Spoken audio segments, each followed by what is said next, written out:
ጌታችን ኢየሱስ ክርስቶስ ማቴዎስ ወንጌል ምዕራፍ 25 ላይ እሺ በቀኝና በግራ በኩል ያሉትን ይከፍላቸዋል አይደል? ልክ ነው። አዎ በቀኝና በግራ በኩል ያሉትን ሲከፍል በቀኝ በኩል ያሉትን ያው ኦፍ ኮርስ አውቀዋለሁ ብዬ አስባለሁ። ምን ብሎ ነው እንትን የሚላቸው? ተርቤ አብልታችሁኛል፣ ተጠምቼ አጠጥታችሁኛል፣ ታርዤ አልብሳችሁኛል ይልና በዛ ምክንያት ዓለም ከተፈጠረ ጀምሮ ወደ ተዘጋጀላቸው ወደ እግዚአብሔር መንግስት ይላቸውና በግራ በኩል ያሉትን ደግሞ እንዲህ ስላላደረጋችሁ ወደ ዘላለም እሳት ሂዱ ይላቸዋል አይደል? አዎ እነዚህ ሰዎች በስራቸው ነው የተፈረደባቸው።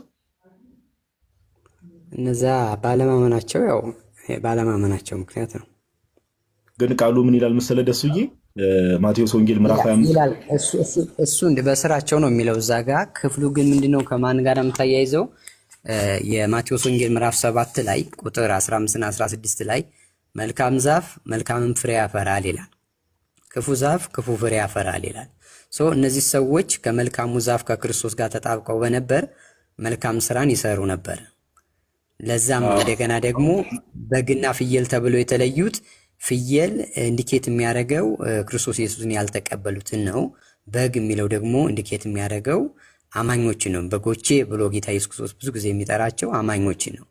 ስለዚህ እነዛ ሰዎች ስላላመነ ሰው ደግሞ ፍሬ አይኖረውም። ስለዚህ አሁን እያልከኝ ያለው ለምሳሌ ሙስሊሞች ያላመኑ ናቸው አይደል? ሙስሊሞችን ያላመኑ ሰዎችን ጌታ ተርቤ አላበላችሁኝም ተጠምቼ አላጠጣችሁኝም ብሎ ይጠይቃቸዋል። እነዛ የሚጠይቃቸው ይኖራል። ምክንያቱም አሁን ሙስሊሙ እነሱ አሁን አንደኛ ከተሰበከላቸው ሙስሊሞችን ተርቤ አላበላችሁኝም ተጠምቼ አላጠጣችሁኝም ብሎ ይጠይቃቸዋል ጌታ። ሙስሊም ከሆኑ ለምሳሌ ምን አይደል ለምሳሌ በሮሜ ስትሄድ ለምሳሌ ወንጌል ያልደረሰበት ስፍራ ላይ ወንጌል ሰምተው የማያውቁ ስለ ክርስቶስ ሰምተው የማያውቁ ጫካ ላይ ያሉ ሰዎች ካሉ የነዛ ሰዎች ፍርድ በእግዚአብሔር ዘንድ እንዴት ነው ሊሆን የሚችለው ብለህ ስታስብ እነዛ ሰዎች በአይምሮ ህግ ነው የሚፈረድባቸው፣ ማለት በልባቸው ባለ ህግ ማለት ነው። ሮሜ ምዕራፍ 1 ላይ እንደሚናገረው ማለት ነው። በራሳቸው ህግ ናቸው ነው የሚለው። እሱ በህገ ልቦና የሚለውን ነገር እንስማማለን። ለምሳሌ እኔም አሁን ቤተክርስቲያናት የምታምነው ወንጌል ያልደረሰበት ቦታ ላይ እግዚአብሔር አምላክ እርሱ ባወቀው በህገ ልቦና ይሄ ህሊና የሚባል አለ አይደል? የህሊና ጀጅመንት በዛ እግዚአብሔር ፍርድን ይሰጣል። አሁን ግን እያልኩ ያለሁት በደንብ ደሱ አንዴ ላንብብልን አስመው። ይኸው በዚያን ጊዜ በግራው ያሉትን ደግሞ ይላቸዋል፣ እናንተ እርጉማን ኦኬ፣ ለሰይጣንና ለመላእክቱ ወደ ተዘጋጀ ወደ ዘላለም እሳት ከኔ ሂዱ። ተርቤ አላበላችሁኝም፣ ተጠምቼ አላጠጣችሁኝም፣ እንግዳ ሆኜ አልተቀበላችሁም፣ ታርዤ አላለበሳችሁኝም፣ ታምሜ ታስሬም አልጠየቃችሁም። እነርሱም ደግሞ ይመልሱና ጌታ ሆይ ተርበ ወይስ ተጠምተ ወይስ እንግዳ ሆነ ወይስ ታርዘ ወይስ ታመ ወይስ ታስረ መቼ አይተን አላገለገልንም ይሉታል። አሁን አንተ እያልከኝ ያለው ሙስሊሞችን እንደዚህ አይነት ጥያቄ ጠይቃቸውና ሙስሊሞች መልሰው ጌታ ሆይ ይሉታል ነው የምትለኝ?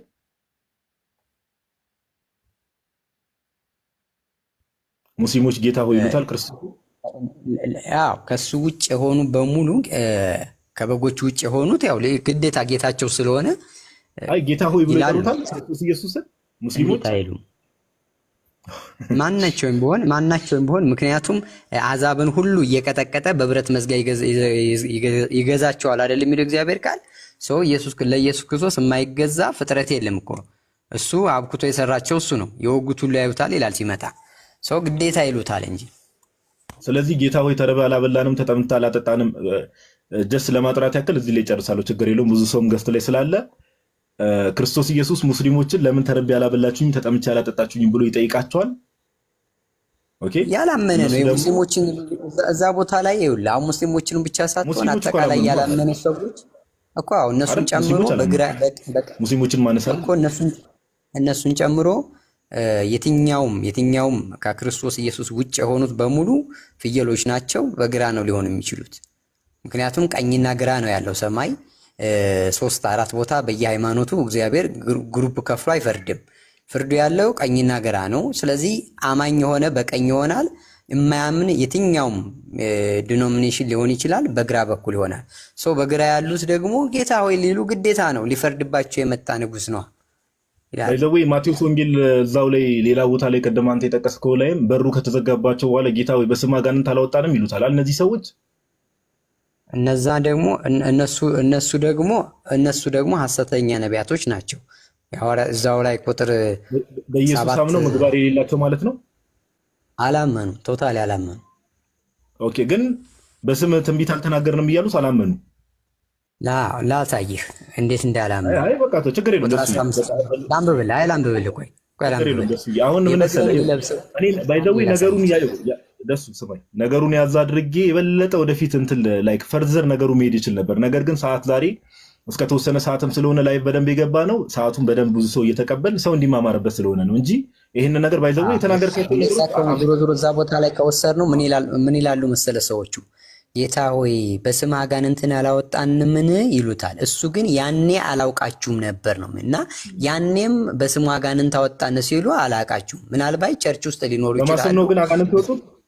በማሰብ አጋንንት እነሱ እኮ አወጣን አሉ እንጂ ሪል ለማውጣታቸው አምነዋል። ግን በኢየሱስ አምነዋል። ለማውጣታቸው ለሱ ይና እና ምሳሌ ልስጥ። ለምሳሌ አንድ አገልጋይ ወይ ደግሞ አንድ እንግዲህ የክርስቶስ ኢየሱስ አገልጋይ ነኝ ብሎ አስዩ የሚያደርግ ሰው በስም አጋንንት አላወጣንም ሲል በክርስቶስ ኢየሱስ ስም ብሎ አጋንንትን እያወጣ ነው አይደል? አይደል? ነው አይደል? ያልኩህ ያሉት አሁን ቸርች ውስጥ እንደ ቸርች ደሱዬ፣ አሁን ስለ ቸርች አይደለም። አንድ ግለሰብ በክርስቶስ ኢየሱስ ስም ብሎ አጋንንት የሚያወጣ ነው አይደል? በስም አጋንንት አላወጣንም ብሎ የሚናገሩ ሰዎች በክርስቶስ ኢየሱስ ስም አጋንንትን የሚያወጡ ሰዎች ናቸው አይደል? እነዚህ ሰዎች እኮ በክርስቶስ ስም ላያወጡ ይችላሉ፣ በአጋንንትም ሊያስወጡ ይችላሉ።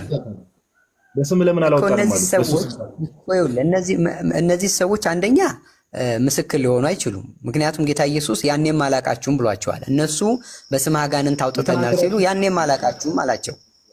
አይ ችግር የለውም ደሱ ጌታ ያለው ያኔ አላውቃችሁም ነው እንጂ በስም አጋንንት አላወጣንም ሲሉት አይ እዚህ ጋር ውሸታችሁን ነው ወር ተሳፍታችኋል ብሎ እንትን አላላችሁ።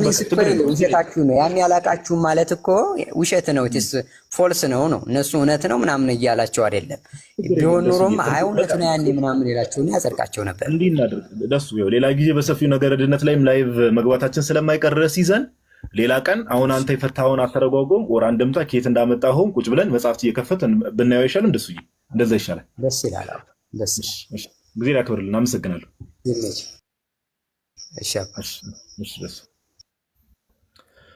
ኦኬ ጋይስ ታፕታፕ እያደረግን ምናምን ላይቭን እንቀጥላለን። እናንተ ምርጦች ታፕታፕ ምናምን ማድረግ እንዳደረሱ እስኪ አንድ አፍታ ውሃ እንጎንጭ።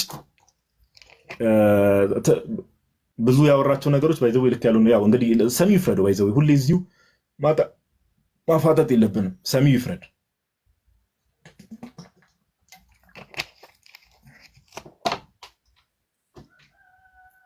ኦኬ ማርቆስ እንኳን ደህና መጣ። እንኳን ደህና ቆያችሁ። ሰላም ነው? ይመስገን አምላክ። እንዴት ነህ? አለን ይመስገን። ማርቆስ ያኛው ማርቆስን በፊትኛ ጋር ተመጣ የነበረው? አይ እኔ አላውቅም። የቱ ማርቆስ? አንድ ማርቆስ አለ። እሺ ብቻ እሱ ላትሆን ትችላለች። ችግር የለውም። እሺ ከየት ቤተ እምነት ነህ? ዛሬ ነው የገባሁት። ከቃለዌት ነው። ቃለዌት ነኝ። ቃለዌት። ኦኬ አንተሽ የሚሰማ ከሆነ ፕሮቴስታንቶች ገስ ላይ ካሉ ምናምን አስገባቸው። እሺ አንተሽ የምሰማኝ ከሆነ አንተ ሰውዬ ካለ እሺ። ከቃለዌት ነው የመጣሁት አልከኛ? አዎ። መጽሐፍ ቅዱስ ለምሳሌ 66 መጽሐፍት ነው የምትቀበለው? አዎ። ማን ነገረ መጽሐፍ ቅዱስ 66 መሆኑ?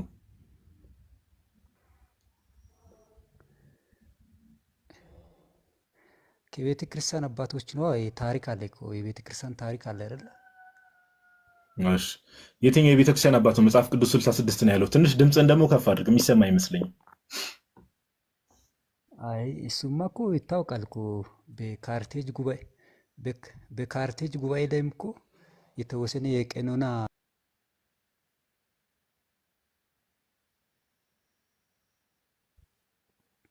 ካርቴጅ ጉባኤን ምናምን የለዶቂያ ጉባኤዎች አሉ። ግን አሁን የኔ ጥያቄ እነዚህ ጉባኤዎች ላይ መጽሐፍ ቅዱስ 66 ነው ተብለዋል ወይ ነው ፕሮቴስታንቶች ዛሬ እንደሚቀበሉት?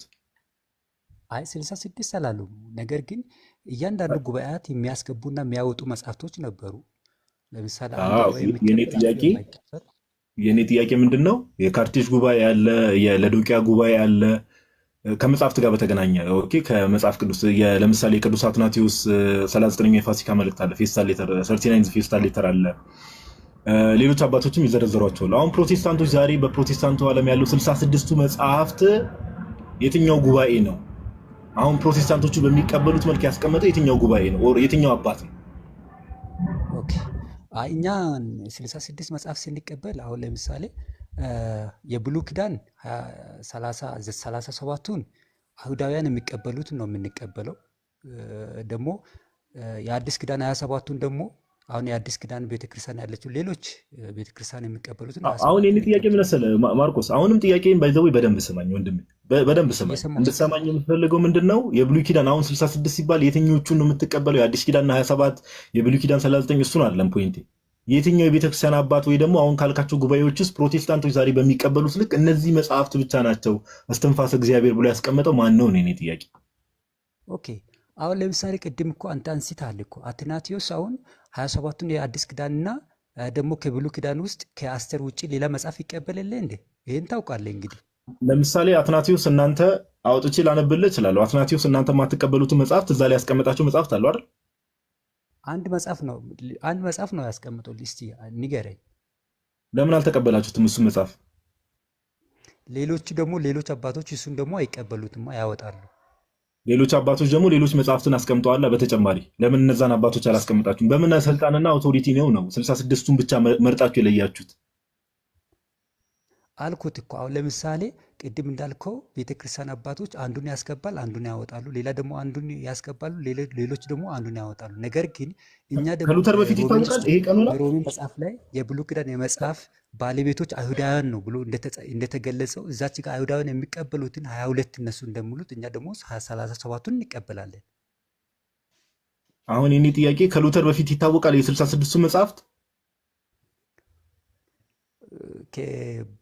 ብሉይ ኪዳን ላይ ቅድም አልኩት እኮ ብሉይ ኪዳን ላይ ከሉተር በፊት 66ቱ የፕሮቴስታንት መጽሐፍት ይታወቃሉ ወይ? እኔ ጥያቄ ማርቆስ፣ አሁን ብሉይ ኪዳን አዲስ ኪዳን አትበለኝ። አሁን ለምሳሌ የብሉይ ኪዳን የአይሁድ ምናምን ብትለኝ አይሁድ አሁን አንተ የአይሁድ እያልክ የምታወራው እጅ ላይ ያለው ሲጀመር የምትቀበላቸው የማዞሬቲክ ቴክስት ነው፣ ከዛ የተተረጎመውን ነው። ጥንታውያን አባቶች ለምሳሌ በአጠቃላይ ደረጃ ዲቴል ንግባ ከተባለ የሰባ ሊቃናት ወይ ደግሞ ሰብቶ ኤጀንቱን ነው የእሱን ትርጓሜ ነው ሲጀመር ከሂብሩ ወደ ግሪክ የተተረጎመው ማለት ነው። አሁን የኔ ጥያቄ ከሉተር በፊት ይታወቃል አይታወቅም? ይህ መጽሐፍ አሁን ፕሮቴስታንቱ ዘንድ 66 የተባለው መጽሐፍ ከሉተር በፊት ይታወቅ ነበር ዓለም ላይ? 66 ተብሎ በቁጥር ደረጃ ይሄ ነው የተባለ እኮ የለም እኮ አልኩት እኮ ቅድም። አሁን ከሉተር በፊት ይታወቃል ወይ ነው? አሁን ፕሮቴስታንት ይታወቃል። ፕሮቴስታንት እሺ፣ ማንስ እንትና የሚባል አባት ንገረኝ። አሁን ላልሰጥ ይችላል፣ ሌላ ቀን እሰጣለሁ። አሁን በእጅ ላይ ስለሌለ ሌላ ቀን እሰጥሃለሁ። ችግር የለውም። አሁን እኮ ካልተዘጋጀበት ማርቆስ አልተዘጋጀውም፣ ኦር ሬዲ አይደለሁም አሁን ማቅረብ አልችልም ካልከኝ እኮ እኔ ችግር የለውም እናልፋለን። በቃ ችግር የለውም። እሺ በቃ እኔ አሁን ይሄ ላይ ግዴታ መመለስ አለበት፣ የሚገባው ሰው በሙሉ የሚጠይቀውን ነገር ግዴታ ቃል በቃል መመለስ አለበት እያልን አይደለም። አሁን ማስረጃ መስጠት ማችል ከሆነ ዝግጁ ካልሆንክ በቃ ይለፈኝ ማለት ይቻላል። ኦኬ ወደሚቀጥለው ሀሳብ መሄድ እንችላለን። እሺ ወንድሜ፣ አይ ችግር የለውም፣ ሌላ ቀን እሰጥሃለሁ። እሺ እንደዛ እናደርጋለን። ከየት በዲኖሚኔሽን ነበር መጣው ያልከኝ? ቃለ ሕይወት ነው። ኦኬ ቃለ ሕይወት ቤተክርስቲያን ኢትዮጵያ ከገባች ስንት ዓመት ይሆናታል? 100 ዓመት በላይ ይሆናል። ሪሊ ይህ ዓመት ነው ባልም ከ100 ዓመት በላይ ይሆናል ኢትዮጵያ ከገባች። እኔ አሁን እንደማውቀው ከሆነ በ1942 አካባቢ ነው እኛ አካባቢ የገባው፣ በሚሽነሮች አማካኝነት እኛ አካባቢ የገባው። ከዛ በፊት ግን 1920ዎቹ አካባቢ እንደገባ ነው ታሪክ የሚናገረው። አሁን የኔ ጥያቄ ምን መሰለህ፣ ኢትዮጵያ ውስጥ ቆየች የምትባለው ቸርች መካነ ኢየሱስ ናታ? ከመካነ ኢየሱስ ቀጥሎ ቃለ ሕይወት እንዳለች። መካነ ኢየሱስ ስንት ዓመቷ ነው? 100 ዓመት ሞልቷታል መካነ ኢየሱስ ራሱ? እኔ እንጃ። ስለዚህ 100 ዓመት አልሆናትም ማለት። አሁን የኔ ጥያቄ ምንድን ነው? ወደ ጥያቄ ልግባ። መካነ ኢየሱስም ሆኑ መካነ ኢየሱስም ላይ ቃለ ሕይወትም ሊሆን ይችላል፣ ሙሉ ወንጌልም ሊሆን ይችላል። ኢትዮጵያ ውስጥ እነዚህ ቸርቾች ከመግባታቸው በፊት ሰዎች ሲድኑ ወዴት ነበር የሚጨመሩት? ወንጌል ተሰብኮላቸው ኦኬ፣ ልክ ሲያምኑ አምነው የት ሄዶ ነበር የሚጠመቁት? እንዴ ከኢትዮጵያ ውስጥ እኮ ፕሮቴስታንት ከመግባቱ በፊት እኮ የነበረችው ቤተክርስቲያን ኦርቶዶክስ እንደሆነች እኮ ይታወቃል። ነገር ግን አንድ እውነት ማወቅ ያለብን ነገር አሁን ለምሳሌ እኔ ባደኩበት አካባቢ ስለዚህ ሰዎች ቆይ ወደዛ ከመሄድ በፊት ስለዚህ ሰዎች ፕሮቴስታንት የሚባል ነገር ኢትዮጵያ ውስጥ ከመታወቁ በፊት ከዛሬ 70-80 ዓመት በፊት ወደኋላ ስንመለስ ሰዎች ሲድኑ ወደ የትኛው ቤተክርስቲያን ነበር የሚጨመጡት? ወደ ኦርቶዶክስ አይደል? ኦርቶዶክስ ነበረች። ስለዚህ ሰዎች ወንጌል ሲሰበክላቸው አምነው የሚጠመቁት በኦርቶዶክስ ቤተክርስቲያን ውስጥ ነበር አይደል? አይ ሲጀመር አምኗር ለማ እዛ ውስጥ እኮ ይኖሩ ነበሩ። ዝም ብሎ እኮ ነው ይከተሉት ነበሩት። እኔ አቀለ እንዴ እዛ ውስጥ ስለነበርን ከዛ ውስጥ ስለወጣን ምክንያቱም ከዛ ውስጥ ኦርቶዶክስ ነው የወጣኸው? ኦርቶዶክስ ነው የወጣኸው?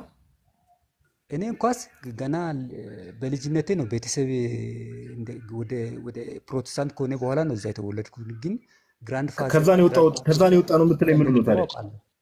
ከዛ ነው የወጣ ነው የምትለኝ ምኑ ነው? አይ ፋዘር ከዛ እንደወጣ አውቃለሁ እኮ ነው ያልኳለሁ። ፋዘርም ሌሎችም ግራንድ ማዘርም ሌሎችም አያቶቼ እዛ ስለነበሩ እኮ ነው ማወራ። እኔ እዛ ውስጥ ባላድግም እዛ ውስጥ ስለነበሩት እኮ ነው ማወራ። አሁን የኔ ጥያቄ ምንድን ነው? ስለዚህ የአንተ መረዳትና የአንተ አንደርስታንዲንግ ሰዎች ፕሮቴስታንቲዝም ኢትዮጵያ ውስጥ ከመግባቱ በፊት ክርስትና የሚባለው ወይ ደግሞ የሚያድነው እምነት ኢትዮጵያ ውስጥ አልነበረ? ኦኬ፣ መሀል ላይ የገባበት መሰለኝ። ሄሎ፣ ይሰማል? ትንሽ ስልክ እየተደወለ ስለሆነ ነው። ወይ ተመልሰህ ትመጣለህ፣ አላውቅም። ችግር የለም። እሱ ነው ፕሮቴስታንቲዝም ኢትዮጵያ ውስጥ ከመግባቱ በፊት ሰዎች ኢትዮጵያ ውስጥ አይድኑም ነበር ብዬ ነው ማምነው። አይድኑም። በጣም በጣም ጥሩ። ስለዚህ እግዚአብሔር ስራውን ለ1900 ዓመት ወይ ደግሞ ኢትዮጵያ ውስጥ ለምሳሌ ለ1900 ምናምን ዓመት ሰዎች ክርስቶስ ኢየሱስ መጥቶ ከሞተ ዓለምን ካዳነ በኋላ ለ1900 ዓመት ሰዎች አይድኑም ነበር ኢትዮጵያ ውስጥ። አው የሚያምኑት ብቻ ነው የሚድኑት። በአባትና በአያት እኮ እምነት የሚከተሉ ሰዎች አይድኑም። ችግር የለውም። ቆይ አመጣለሁ። ችግር የለውም። ስለዚህ ሰዎች ለ1900 ዓመት አይድኑም ነበር። እኔ አላልኩትም። ነገር ግን በዛ አይድኑም እኮ አልከኝ።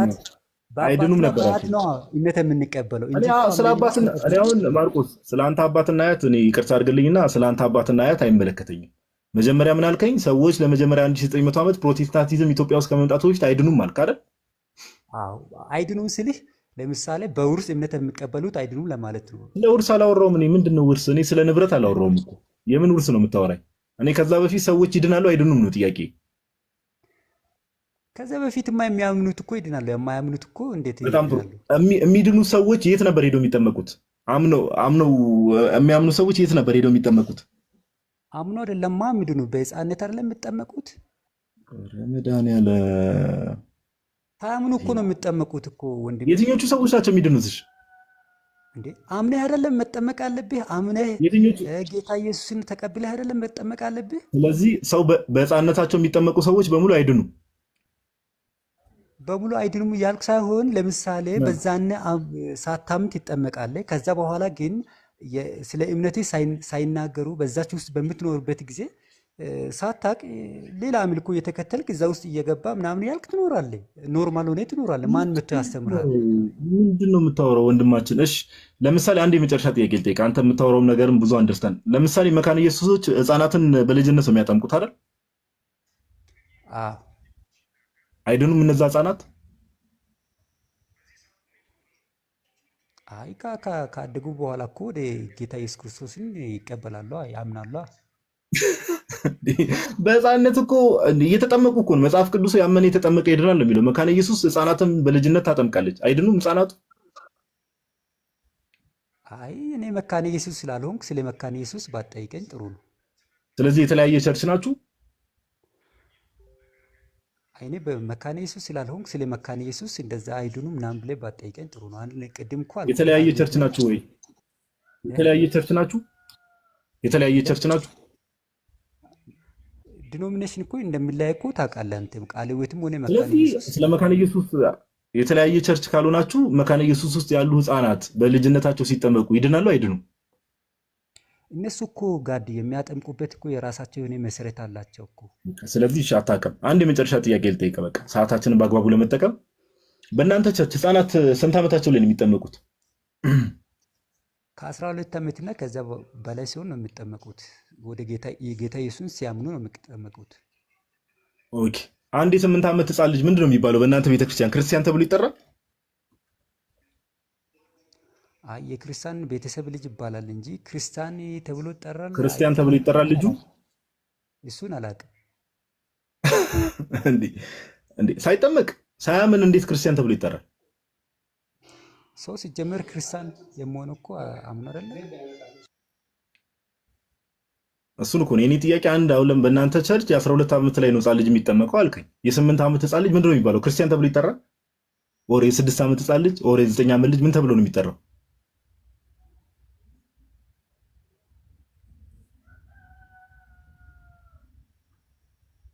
ኦኬ። ስለዚህ ማርቆስ እዚህ ላይ ይብቃ መሰለኝ። እግዚአብሔር ያክብርልህ። ተመልሳ ምን አልክ? አንድ የ8 ዓመት ህፃን ልጅ ክርስቲያን ተብሎ ይጠራል አይጠራም? በእናንተ ቸርች ክርስቲያን እኮ ሰው ባለው በእምነት አይደለ? እኔ 11 ዓመቱ ልጅ 10 ዓመት ስለዚህ አይባሉም። እኔ እሱን ሌላ አልችልም። ክርስቲያን ይባላል አይባልም ብዬ መናገር አልችልም። እንዴት አትልም እንዴ? እንዴት አትልም? ለምን አትልም እንዴ? ሰው ሲያምን ነው አምኖ ሲጠመቅ ነው ክርስቲያን የሚባለው ካልከኝ፣ ያ ህፃን ልጅ ደግሞ ገና ካልተጠመቀ የ8 ዓመት ህፃን ልጅ ገና 12 ዓመቱ መጠበቅ ስላለበት እንዴት ክርስቲያን ነው ወይስ አይደለም የሚለው ለመመለስ ለምን ትፈራለህ? አይ እኔ ማቆ ሰው በክርስቶስ አምኖ ነው ክርስቲያንም ሆኖ እንግዲህ ከዛ በቤተሰብ ስለዚህ ህፃናቱ ክርስቲያን ይባላሉ አይባሉ? ቀላል ነገር። ህፃናቱ ክርስቲያን ይባላሉ አይባሉ? አይ እሱን ነገር ይባላሉ አይባልም። ሰው አምኖ ነው እንግዲህ ክርስቲያን የሚባለው። ሳያምን ክርስቲያን ይሆናሉ ማለት ይከብደኛል። እሺ ቢሞቱስ? አንድ ህፃን ልጅ በ8 ዓመቱ ወር በ9 ዓመቱ ቢሞት የት ነው የሚሄደው? እሱን እግዚአብሔር ያውቃል። ምን አላመኑ ግን እኮ ሳያምኑ ሳይጠመቁ በልጁ የሚያምን ግን አሁን ተፈርዶበታል ይላል መጽሐፍ ሲናገር አይደል? አዎ። ታዲያ ህፃናቱ የት ነው የሚሄዱት? እሱን እኮ ጋዲ እግዚአብሔር ያውቃል አልኩት እኮ። ለምሳሌ በእናት ማህፀን እያለች እኮ ህፃን እኮ ሊሞት ይችላል። በዛ ሰዓት ማን ያውቃል? እግዚአብሔር ያውቃል። እግዚአብሔር ያውቃል ሆኗል። የመጨረሻ መልስ ወንድማችን ማርቆስ፣ ስለነበረን ቆይታ እናመሰግናለን። አትጥፋ፣ ጌታ ያክብርልን። እሺ ወንድሜ እናመሰግናለን።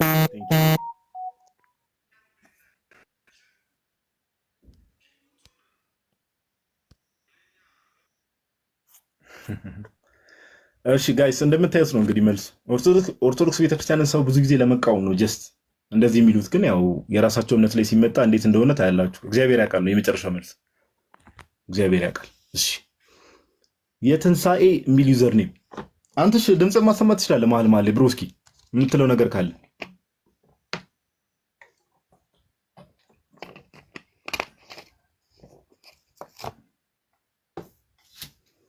እሺ። የትንሣኤ የሚል ዩዘር ኔም የትንሣኤ መስካሪዎች ዓለም አቀፍ ቤተክርስቲያን ነው የሚለው። አዎ እንደዛ ነው የሚለው።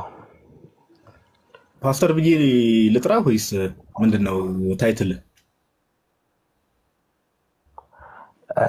ይቆይ እሱ ለጊዜው ይቆይና ምንድን አይ ለምሳሌ የትንሣኤው የቸርች ስም ነው ያስቀምጥከውና አገልጋይና ምንድን ነው? ስለ ራስ ነገር ወደ ሀሳቡ ከመግባታችን በፊት ቸርች ሳይሆን በቸርች ውስጥ ያለ የወንጌል ሚኒስትሪ ነው። በዛ በግሩፕ ነው የወንጌል ምስክርነት ግሩፕ ነው እና እሱ ቸርች ሳይሆን ሚኒስትሪ አይነት ነገር ነው። ቸርች አይደለም እሱ። እሺ ምን የሚባል ቸርች ውስጥ ነው? ሙሉ ወንጌል ነው። ኢትዮጵያ ሙሉ ወንጌል ቤተክርስቲያን ውስጥ የእንትኑ አለ፣ የአገልግሎት ዘርፍ አለ። አሁን ይሄ የወንጌል መስካሪዎች ግሩፕ ነው። በዛ ነው እንትን የምለው እንጂ ራሱ የቻለ ቸርች አይደለም። ሙሉ ወንጌል ውስጥ ያለ አገልጋይ ነው። አዎ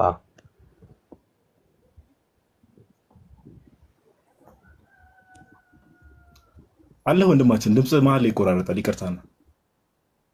አለው ይሰማኛል። ስለዚህ የሙሉ ወንጌል አገልጋይ ነህ እና ነኝ። በጣም ጥሩ።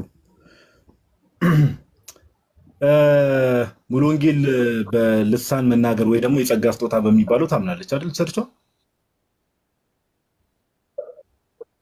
በጣም በጣም በጣም አንተ ልሳን ስሟ የመናገር ሙሉ ጸጋ ወንጌል ተሰጥቷል? የተባለው ለዛ ነው። ሙሉ ወንጌሏን ትቀበላለች ነው። እህ ልሳን የመናገር ጸጋ ተሰጥቷል አንተ? በጣም አለኝ። እንደው ምንም ይኸው ኮመንቱን አጠፋለሁ። እኔ መስማት ስለምፈልግ ነው። ብዙ ጊዜ ሰምቼ አላውቅም። አሁን ላይክ መናገር ትችላለህ? የምትናገረው ራስህ ስትፈልግ ነው የምትናገረው ወይስ የእግዚአብሔር መንፈስ ሲወርድብህ ነው የምትናገረው? ሊሳን እንግዲህ ሊሳን ዝም ብሎ የሚነገር ሳይሆን በአገልግሎት ላይ ሆነ እያገለገልክ እግዚአብሔር በሊሳን መካከል ነው ቃሉን እያስተማርክ እየሰበክ በአገልግሎት ማዕድ ውስጥ ሆነ ሊሳኖችን ተቀበላለህ፣ ትጸልያለህ። ሊሳን ማለት እኮ መጸለይ ማለት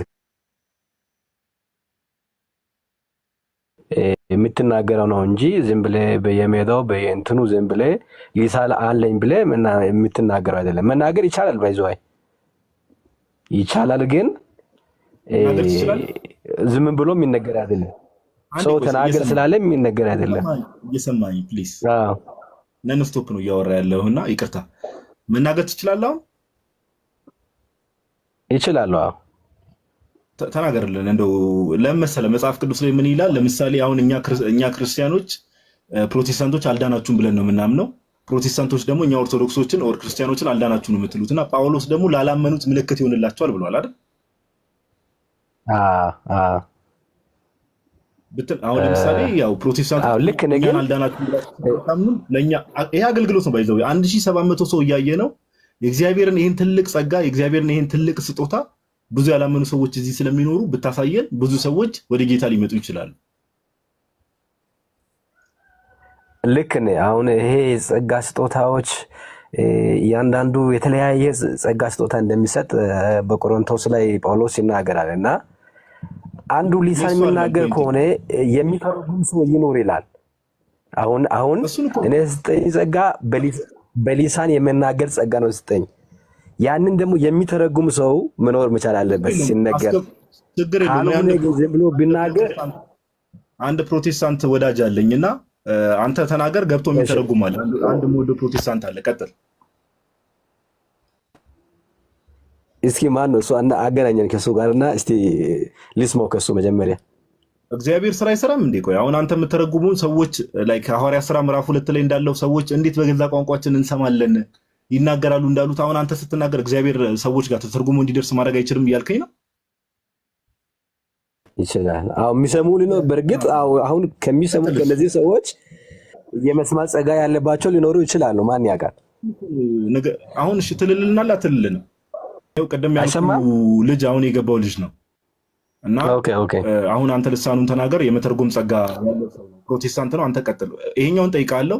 አንተ ልሳኑን ተናገር፣ ከዛ እሱ ይተረጉማል። እንቀጥል። ይኸው ኮመንት አጠፋለሁ። እኔ ቀልድም አይደለም ያዝኩት። ይኸው ኮመንት አጠፋለሁ። ሰው የማይሆን ነገር እንዳይጽፍ። ሼካ ፓራባስ ፕራዳባ ጄካ ማንታ ራቦላ ሴፕራታ ካፖላ ባላባ ጃና ማንታ ቀጥል ኤሌቬስ ፕራዱካ ቴኬፌሌ ቤንታስ ክራባ ጆኮ ሞንታ ላፕራባ ሴፕሬጀንቶ ኮራባላ ቢላቦሳ ማፓስ ክራንታ ካላቫሳ ዤኬ ፔኬ ፔሌ ቤንታስ ፕሮዶሞ ሶክሮቦ ጆኖ ሞንታ ዣዶ ሴፕራ ኩታካያ ዚና ማንታ ሌፕራቱካ ሴባንታያ ኤልቫስ ፕሮዣና ሞሴ ሌፕሮቴኬ ፔል ባንዳስ ኪባያ ዚፕሮ ሴክራ ጁንዱስ ክሪቫቫባሼና ማንታ። ኧረ ቀጥል። ይሄ መቀጠል አለ። ልጀምር? አዎ የተወሰነ ቀጥል። ኃይል አለው። ይተርጎምና እሱ ከተረጎመ በኋላ ሊቀጥል። ኃይል አለው፣ በጣም ኃይል አለው። ቆይ አንዴ ኮመንት ኦፍ ላድርግ። እናንተ ሰው ይተው ኮመንት ላይ ቀጥል። ኃይል አለው። ይተርጎም እስቲ የሚተረጉመው ሰው ይተረጉምና ሊቀጥል። ወንድማችን አሁን በአገልግሎት መሀል ለምን ትረብሽ? ምክንያቱም አንዱ ሲናገር መተርጎም አለበት ይላል ቃሉ። እሱን ቀጥል። አንድ ላይ ተረጉማል። ችግር የለውም። አስገብቼዋለሁ። ይኸው የትም አይሄድም እኮ እዚህ ጋር ነው ያለው። ቀጥል እባክህ። ይሁን በቃ እኔ በቂ ነው።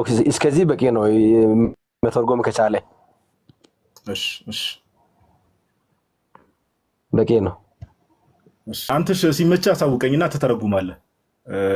ሲመቻ አንድ ቁጥር ጻፍልኝ። ስራ ቦታ ስላለ ነው። እሺ ወንድማችን ይቀጥላል። በጣም ጥሩ። እሺ ሁለተኛ ጥያቄ ላቀርብልህና ሌላ ጊዜም እየመጣ እንደዚሁ አንዳንዴ እንድታገለግለን እንፈልጋለን። እሺ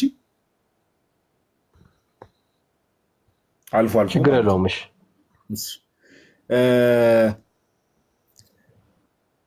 ሁለተኛ ጥያቄ ሙሉ ወንጌል ነው ያሉት ብለህ ከሙሉ ወንጌል ነው የመጣሁት ብለኸኛልና ለምሳሌ መካነ ኢየሱስ ቤተክርስቲያንን ስትመለከታት ሁለታችሁም በመጽሐፍ ቅዱስ ብቻ በሚል ትምህርት ነው አይደል የምታምኑት? ሙሉ ወንጌልም መካነ ኢየሱስም አይደል?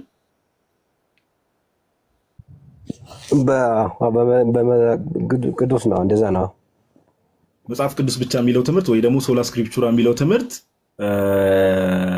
የፕሮቴስታንት አምስቱ ሶላዎች ውስጥ አንዱ ነው አይደል?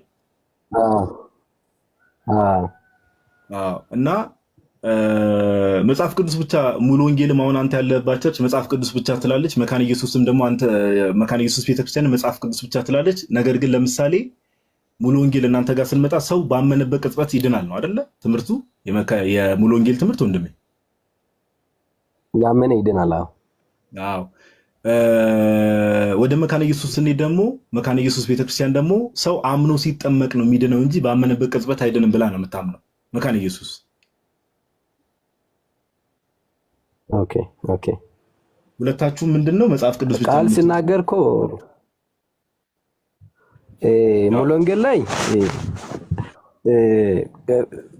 በመጽሐፍ ቅዱስ ብቻ የሚለው ማርቆስ ወንጌል ምዕራፍ 16 ቁጥር 15 ላይ ወደ ዓለም ሁሉ ሂዱ ወንጌልን ለፍጥረታት ሁሉ ስበኩ፣ ያመነ የተጠመቀ ይድናል፣ ያላመነ ግን ይፈረድበታል፣ የሚያምኑትን እነዚህ ምልክቶች ይከተሏቸዋል ብሎ አንተ ቅድም ከተናገርከው አንዱ በሊሳን መናገር አሁን ሰዎች እንደሚቀልዱትና እንደመሾፉ ሳይሆን ላመነ ሰው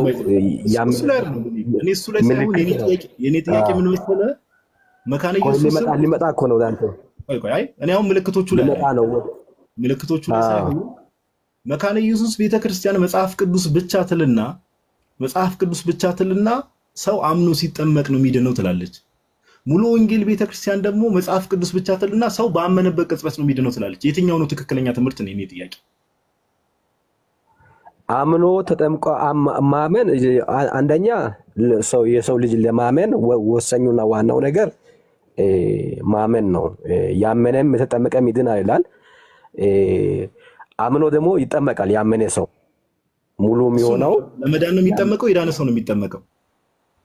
የዳነ ሰው ይጠመቃል። መጀመሪያ ማመን ነው የሚቀድመው። መካነ ኢየሱስ ደግሞ ለመዳን ነው ሰው ብላ ነው የምታምነው። መካነ ኢየሱስ ደግሞ ሰው ለመዳን ነው የሚጠመቀው ብላ ነው የምታምነው። ለመዳን ነው የሚጠመቀው። ኦኬ እሱን አያገባኝም። የነሱ ዲኖሚኔሽን ስላልሆንኩ እኔ አላቅም ግን ያስኬዳል። አያገባኝም ያልኩት ትክክለኛ መልስ ነው። የተለያየ ቸርች ስለሆናችሁ አንተ ራስህ ነው እሺ ወንድማችን ስምህን ግን አልያዝኩም። ሌላ ጊዜ አንዳንዴ ስትመጣ እንድቀበልህ ስምህን ማን ልበል? ከይቅርታ ጋር ያው ጨርሰናል። አስራት ነኝ። እሺ ወንድማችን እናመሰግናለን። እሺ ታንክ ዩ። እሺ ሌላ ፕሮቴስታንቶች ካላችሁ አንድ ቁጥር ጻፉ።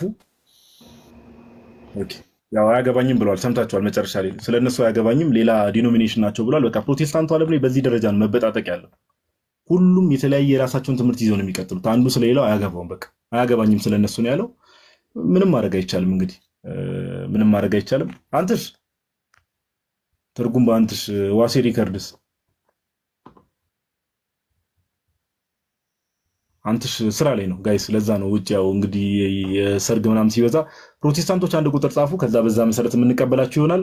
ታብታብ አድርጉ ጋይስ። 1 ቢሊዮን እናስገባው ታብታቡ ላይቭ ምናምን ዲስኮኔክት እንዳያደርግ እንደዛ እናደርጋለን። ፕሮቴስታንቶች አንድ ቁጥር ጻፉ። የተለያዩ ሀሳቦችን እያነሳን የምናወራ ይሆናል። ቶኒዬ እንኳን ደህና መጣ። ሰላም ጋዲ ሰላማችሁ ይብዛ። እንዴት ናችሁ? እንዴት ነው? ሁሉ ሰላም ሰላም መስከን። ምንድነው የወፍ ቋንቋ ትርጉም ምናምን የወፍ ቋንቋ ወፎች ናቸው እኮ የሚረዱት። ልሳን እኮ ልሳን እንዲናገር እድላችንን ሰጥቼው ነበረ እና አንተሽ ነበር የሚተረጉመው። የሚርቱ ሰው ነው ግን እንትን በቃ ወንጌል ላይ የሚናገረው በቃ የቻለውን እንትን ፈጽሞታል። ለሌሎች ምልክት ይሆናል ስለሚል በቃ እውነት ነው። በቃ በተሰጠው ጸጋ አላፍረም ማለት ነው። ሌሎቹ እንትን አንናገርም ምናምን ስለሚሉ እሱ ጀግና ነው። ቴንክ ዩ። ልክ ነህ። እሺ አንድ ቁጥር ጻፉ። እኔ ነኝ መሰለኝ ደግሞ ትንሽ የገፋፋሁት። በእርግጥ ለማያምኑ ሰዎች ምልክት ይሆናል ጳውሎስ ይላል። ኦፍ ኮርስ በዛ ጊዜ እንደዛ ምልክት ነበረ ለማያምኑ ሰዎች። ያኔ የሐዋርያት ሥራ ምዕራፍ 2 ላይ መንፈስ ቅዱስ በወረደባቸው ሰዓት ላይ ለማያምኑ ሰዎች የምር ምልክትም ነበር እና ትንሽ ገፋፋሁት መሰለኝ እኔም። ኤኒዌይስ ምስኪን ወንድም ነው፣ ግን ጌታ በሚያውቀው ምስኪን ወንድም ነው።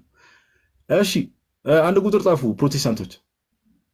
እስቲ እናውራ ስለ ፕሮቴስታንቲዝም። ግቡና አንዳንድ ነገሮችን መጽሐፍ ቅዱስ ላይ ያሉ ጥያቄዎችን እንጠይቃችሁ፣ የተለያዩ ሀሳቦችን እያነሳን ኑ ወደ ፍጡራን አምልኮ የሚል ኮመንት አየውና እስቲ ወንድማችን እንደው መፍጨርጨር ብቻ ሳይሆን ሳብል አድርገህ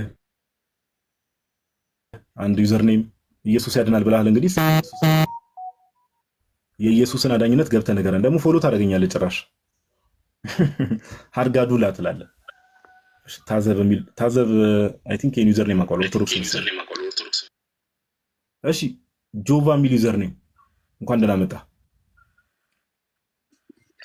ሰላም ወንድሜ፣ ደህና ነህ? እግዚአብሔር ይመስገን። እንዴት ነህ? ክብሮም እባላለሁ ከመቀሌ ነኝ። ኦኬ እሺ ወንድማችን ክብሮም እንኳን ደህና መጣ። ከየት ቤተ እምነት ነህ? እኔ ኦርቶዶክሳዊ ነኝ። ይቅርታ ፕሮቴስታንት ብለህ እንትን አደረግና ሶሪ። ኦኬ ምን ጥያቄ ነበረ? ከመጣ አይቀር እንግዲህ ጥያቄ ካለ አንድ ጥያቄ እንቀበልና ለዛሬ ቀኑ የፕሮቴስታንቶች ነውና እነሱን የምንቀበለው። ኦኬ እንትን እኔ በውስጥ ነው መጠየቅ የምፈልገው እና ከቻልክ የቴሌግራም ስልክ ቁጥር እንድትልክልኝ ፈልጌ ነበር። ችግር የለውም ጻፍልኝ። በዚህ አሁን ጻፍልኝና ከዛ በኋላ በውስጥ ጻፍልኝ። በውስጥ ሚሴ ጻፍልኝ። ከዚህ ስወጣ ያዋለሁ ላይቭን ስጨርስ። እሺ ወንድማችን መቻ።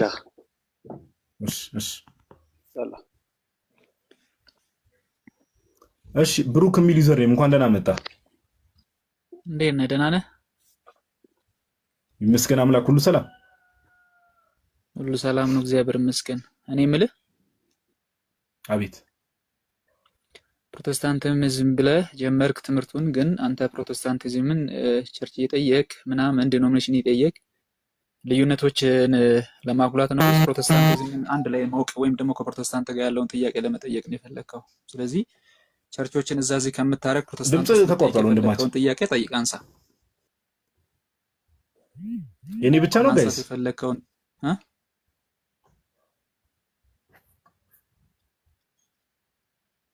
እየሰማኸኝ ነው? እኔ ብቻ ነኝ ምስታክ ያደረኩት? ያጋዳ አይሰማም? ኦኬ አሁን መጥቻለሁ። አሁን መጥቻለሁ። ብሩክ ወንድማችን ምን እያልክ ነበር? አልሰማሁም፣ ተቋረጥኩ ማለት። ቀጥል።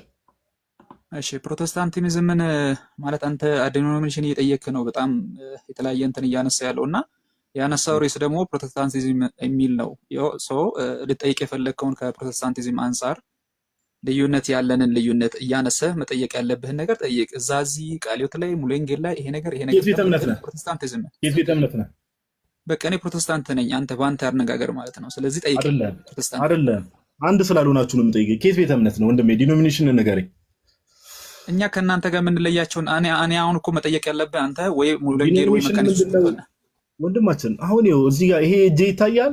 እዚህ ጋር ላይክ ፕረስ አድርጌ ዲስኮኔክት ላደርግ እችላለሁ። አሁን እንደዛ ከማድረግ ዲኖሚኔሽን ንገረኝና ወደ ሀሳቡ እንሂድ። ምረጥ። ያንተን ጥያቄ አታነሳም? ለምን ፕሮቴስታንት ላይ ጥያቄ የለህም? እሱን ልመጣልህ እኮ ነው። ልሳን መጽሐፍ ቅዱሳዊ ነው ብለህ ታምናለህ? በደንብ ነው። ይሄ ቅድም ወንድማችን ሲያወራ የነበረው ልሳን መጽሐፍ ቅዱሳዊ ነው። መጽሐፍ ቅዱስ ይገልጻል። ምን ቦታው መጽሐፍ ቅዱስ ላይ ያለው ልሳን አይደለም የምልህ። አሁን ቅድም ወንድማችን ላሰማህ። እሺ ና ቆይ አትውጣ፣ ችግር የለውም እመጣልሃለሁ ወንድሜ። አሁን አስታወስኩ እኮ ለካስ ባለፈው አውርተን ነበረ። ሜቢ አንተ ረስተኸኝ ይሆናል እንጂ አሁን የሰማነው ልሳን መጽሐፍ ቅዱሳዊ ነው። ልሳንን ዝም ብሎ ማንም ስለተናገረ መጽሐፍ ቅዱሳዊ ነው ማለት እንችላለን? ወንድሜ እኔ እኮ ስለሱ አይደለም። እኔ ማብራሪያው ሳይሆን አሁን የሰማው ልሳን መጽሐፍ ቅዱሳዊ ነው ወይስ አይደለም? እኔ እየነገርኩ ነው መልሼ እኮ ዝም ብለህ አንተ አንድ ድምፅ ስላሰማ እኔ እኮ ቆይ ጋይስ ቆይ አንዴ ቆይ እኔ ባይዘው ፕሮቴስታንቶች እንደው አምላካችሁ ነው እንግዲህ አምላክ ነው ብላችሁ የምታመልኩት አካል ካለ ቆይ አንዴ ረጋ በል ወንድሜ፣ ዝም ብለህ እንትን አትበል እንዴ። ለምን አትታመኑም እንዴ? ለምታምኑት ነገር ለምን በቃ ይሄ ነው ወይ አይደለም አትሉ በቃ እንዴ። አሁን ማይክን ኦን አድርግና አሁን ያሰማው ድምፅ ኦር ልሳን ተብሎ የሚጠራው ነገር ይሄ ግሎሶሎሊያ ነው የሚባለው። በእርግጥ ይሄ መጽሐፍ ቅዱሳዊ ነው ወይስ አይደለም? አዎ ወይም አይደለም በለኝ። በቃ ቀላል እኮ ነው። እኔ አዎ አይደለም ይኸውልህ፣ እኔ ልነግርህ የምችለው በመጽሐፍ ቅዱስ ልሳን አለ። አዎ ወይም አይደለም ለምን አትለው? አዳምጠኝ። አንተ የምትፈልግበትን ጥያቄ አንተ ማንሳት ያለበት እዚህ ጋር እኮ ፕሮቴስታንት ልሳንን ያምናል። አንዴ ስማኝ ወንድሜ፣ ቪዲዮ ማሳየትም ካስፈለገ ሌሎች ቪዲዮዎች ያሳያሉ። አሁንም የምንቀጥለው አሁን የሰማኸው ልሳን መጽሐፍ ቅዱሳዊ ነው ወይስ አይደለም? የስ ኦር ኖ ኩዌሽን። በቃ ምንም ቀላል ነው። ስምህ ጋዲሳ ነው አይደል? እዚህ ጋር ባለው ዩዘር ኔም ወረድ ታባርክታችሁ ወርደ ወንድማችን፣ እዚህ ለግዠሪ አይደለም። ሰዓት በጣም ቫልዩብል ነው። ባይዘው ሰው ዘመን ይባረክ አርጋዱና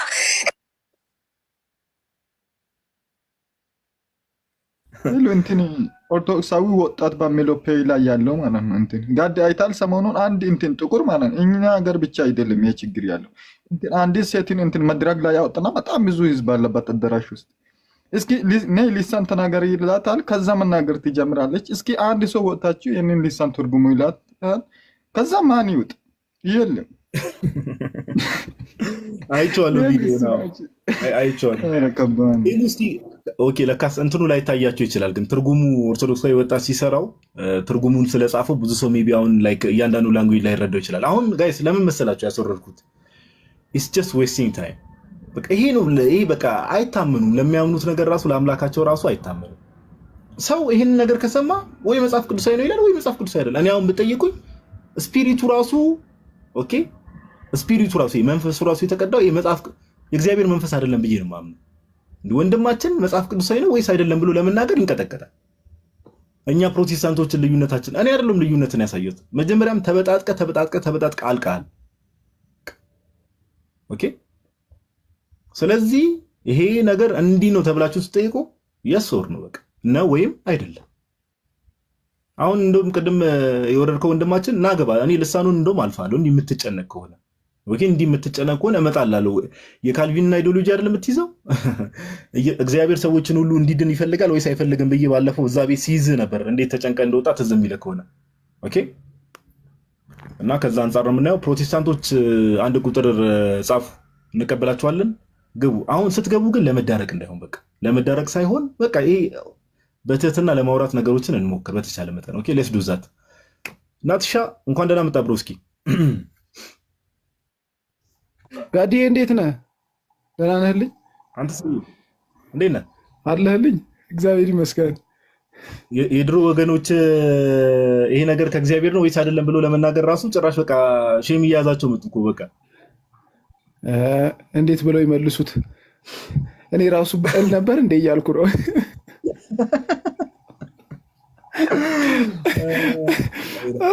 ስማ አንዱ እኮ ልለማመድ ብሎ የእንትኖችን ምንድነው ፊደላት ከፐ በኋላ ያሉትን እያጠና ነበር። ሏሟራ ሸቋ ምናምን የሚለው እንደዛ ነው የሆነበት። አሁን አንድ እህታችን ማስጠናት ጀምራለች። ቲክቶክ ላይ ካያችሁ እንዴት ነው በልሳን መጸለይ እንትን የምንለማመደው ምናምን ብላ ቪዲዮዎችን እየሰራች ነው። እና በጣም በጣም የሚገርም ነው። በእግዚአብሔር ከራሳቸው እንትን ሲሉ ነበር። ባይዘው ጋድዬ ይቅርታ በመሃል ገባሁ። ባለፈው ፌስቡክ ላይ ራሱ ምንድነው ካሪዝማቲክ ዊች ክራፍት ነው ምናምን ብለው ራሱ እንዲህ አይነቶቹን እዛው ያሉ ሰዎች ራሱ ሲቃወሙ አይቻሉ። በፔንቴኮስታል ሙቭመንት በሚባል የገባ አይነት ነገር። አሁን እኮ ችግሩ ምን እንደው ታውቃላችሁ? ኦፊሻሊ አሁን ለምሳሌ የሚቃወሙ አሉ። ይሄ ካጋንንት ነው ብሎ የሚያስቡ ሰዎችም አሉ። ይሄ ምንም እኮ አሁን እሱ አይደለም ኢሹ። አሁን እኮ ሰው እምነቱን በቃ ይሄ መጽሐፍ ቅዱሳዊ ነው ካለ በመጽሐፍ ቅዱስ እንጠይቀዋለን፣ አይደለም ካለ ደግሞ ወደሚቀጥለው ነገር እናልፋለን። ቀላል እኮ ነው። ግን አንዳንድ ሰዎች ነገር ማንዛዛት እንደው ባህሪያቸው ስለሆነ ነው። እሺ ብሩክ፣ አሁንም ለመጨቃጨቅ ካልሆነ የመጣው ኢንቫይት አድርጌያለሁ፣ ገባ። ሌሎች ፕሮቴስታንቶች ካላችሁ አንድ ቁጥር ጻፉ። ፕሮቴስታንቶች ችግር የለውም። ኦኬ ችግር የለውም። አጀማመሩን ችግር የለውም። ታሪካዊ አጀማመሩን አመጣላችኋለሁ። እሺ ብሩክ ተስተካክለ መጣ።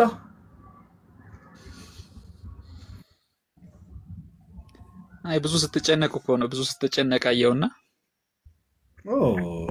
አሁንም ፖለቲክስ ለመስራት ነው የገባው ወንድማችን። ለምን ከመጽሐፍ ቅዱስ እናወራ?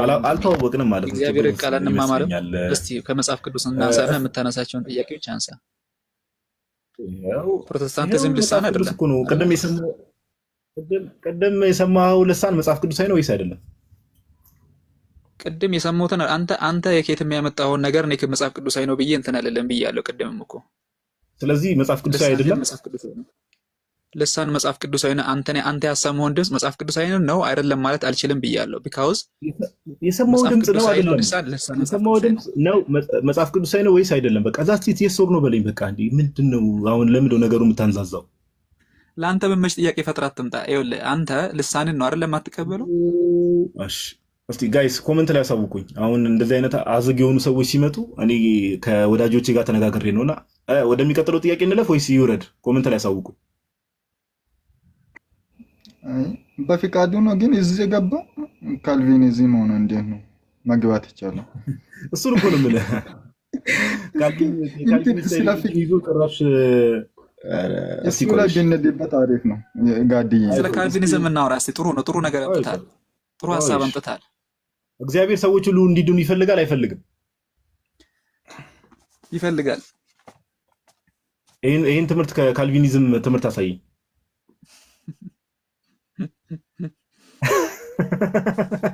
አሳየኝ። እግዚአብሔር ሰዎች ሁሉ እንዲድኑ ይፈልጋል የሚለው ከእምነት መግለጫቸው አሳየኝ። አውጥተህ ችግር የለውም መሳቅ ይቻላል፣ ችግር የለውም። አሳየኝ፣ በትልቁ አድርጌያለሁ። እሺ ልትሰማኝ ፈቃደኛ ነህ? ቀድመህ ቻፕተሩን ንገረኝ፣ የእምነት መግለጫቸውን ቻፕተሩን፣ የሪፎርም ቴዎሎጂያን ቻፕተሩን ንገረኝና ሰዎች ሁሉ እንዲድኑ እግዚአብሔር ይፈልጋል የሚለው ምዕራፍና ቁጥሩን ንገረኝ። ትንሽ ሰዓት ላወራ፣ ትንሽ ሰዓት ስጠኝና ጠብቀኝ። እሺ እጠብቃለሁ። ሂድ ቼክ አድርገህ ተመለስ። እሺ ካልቪኒዝም የሚለው አንተ የማትቀበለው የካልቪኒዝም ቲዮሪ ወይም ደግሞ ማብራሪያ ውስጥ አትግባ ብራዘር። እግዚአብሔር ሰዎች ሁሉ እንዲድኑ ሰዎች አሁን ችግሩ እሱ ነው ወንድማችን። የምጠይቀው ነገር ስማ እባክህ፣ ጉሮሯችንን አታርከምን። ኦኬ ዌስት ሚኒስተር ኮንፌሽን ኦፍ ፌዝን ታውቀዋለሽ? የማታውቀው ከሆነ አላውቀውም በልኝ። ወደሚቀጥለው እንሂድ። ዌስት ሚኒስተር ኮንፌሽን ኦፍ ፌዝን ታውቀዋለህ? የእምነት መግለጫው ብሩክ ማይክን ኦን አድርጋ አውራ።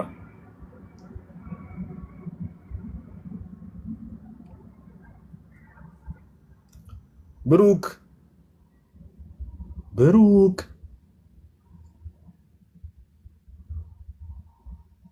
ብሩክ ማይክን ኦን አድርግ ፕሊዝ።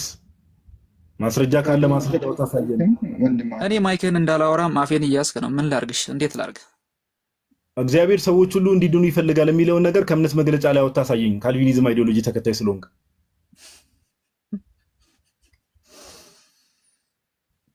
እየሰማኝ አይደለም። እንዲህ ሳቅ ባይዘው የምን ማስረጃ ማቅረብ የማይችሉ ሰዎች ምልክት ነው ጋይስ። ሳቅ እጂ ሳቅ ማስረጃ ማቅረብ የማይችሉ ሰዎች ምልክት ናት። ለወደፊቱም ትምህርት ይሆናችሁ። ሰው የማያውቀውን ጥያቄ ሲጠይቅ ወር ማስረጃ የሌለውን ነገር የማያምንበትን ነገር ልክ ሲያዝ ሳቅ ይመጣል።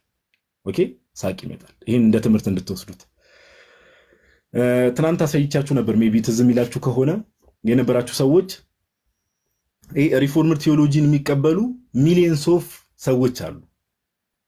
ኦኬ ዓለም ላይ ሚሊየንስ ማለት ነው። ሪፎርምድ ቴዎሎጂን የሚቀበሉ የዌስት ሚኒስተር ኮንፌሽን ኦፍ ፌዝን የእምነት መግለጫ እንደ እምነት መግለጫቸው አድርገው የሚቀበሉ ትናንት ሳነብላችሁ ነበር።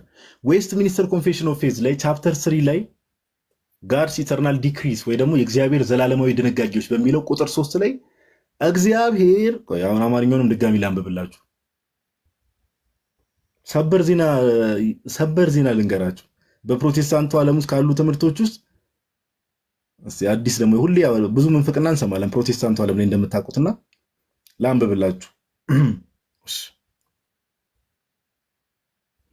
ምን ይላል መሰላችሁ? ቁጥር 3 ላይ በእግዚአብሔር ድንጋጌ ለክብሩ መገለጫ አንዳንድ ሰዎችና መላእክት ለዘላለም ሕይወት ሌሎች ደግሞ ለዘላለም ሞት አስቀድሞ በእግዚአብሔር ተወስነዋል። አንዳንድ ሰዎችና መላእክት ለዘላለም ሕይወት፣ አንዳንድ ሰዎችና መላእክት ደግሞ ለዘላለም ሞት በእግዚአብሔር አስቀድሞ ተወስነዋል። በእግዚአብሔር አስቀድሞ ተወስኗል። ስለዚህ ዲያብሎስ ምንም ጥፋት የለበትም። ለምን? እግዚአብሔር ቀድሞ ወስኖበት ነው እንደዚህ የሆነው። ወደ ዘላለም ሞት እንዲገባ እግዚአብሔር ቀድሞ ወስኖበት በካልቪኒስቶች ትምህርት ሞስትሊ ዌስትሚኒስተር ኮንፌሽን ኦፍ ፌዝን በሚቀበሉ ሰዎች እነዚህ ወንጌል አማኞች ውስጥ ነው ያሉት። ጋይስ ወንጌል አማኝ ተብሎ ከሚጠሩት ውስጥ ነው ወደዚህ ነው የሚጠሯችሁ። ከኒ ኢማጂን እግዚአብሔር ሰዎችና መላእክትን ወደ ዘላለም ሕይወትና ወደ ዘላለም ሞት ቀድሞ ወስኗል ወንጌል እያሉ የሚጠሯችሁ ወደዚህ ነው። ኑ ጌታን ተቀበሉ የሚሏችሁ እንደዚህ አይነት ትምህርት ይዘው ነው። እንደዚህ አይነት ጌታ አናውቅም። ሰዎችና መላእክትን ቀድሞ የወሰነ ጌታ አናውቅም። ሰዎችና መላእክትን ቀድሞ ለሕይወት የወሰነ ጌታ እኛ አናውቅም። ሰዎችና መላእክትን ቀድሞ ለሞት ቀድሞ የወሰነባቸው ኦር የመደበባቸው ጌታ እኛ እንደዚህ አይነት ጌታ አናውቅም። ኦኬ አናውቅም። ስለዚህ ፕሮቴስታንቱ ዓለም ላይ በጣም ዝብርቅርቅ ያለ ድብልቅልቅ ያለ ባቢሎኒዝም በቃ ይሄ ኦሪት ዘፍጥረት ምዕራፍ 11 ላይ እግዚአብሔር አምላክ ያለው ቋንቋቸውን እንደበላልቅባቸው እንዳለው ትምህርቱ እንደዚህ ድብልቅልቅ ያለ ነገር ግን ሁሉም አንድ የሚሆኑት መች ነው?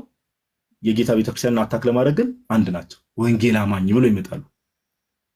ስንት አሰስ ገሰስ ውስጣቸው ተቀምጦ ወንጌል አማኝ ነን የወንጌል አማኝ ብለው ቀጥታ የጌታ ቤተክርስቲያንን አታክ ለማድረግ ግን ይመጣሉ።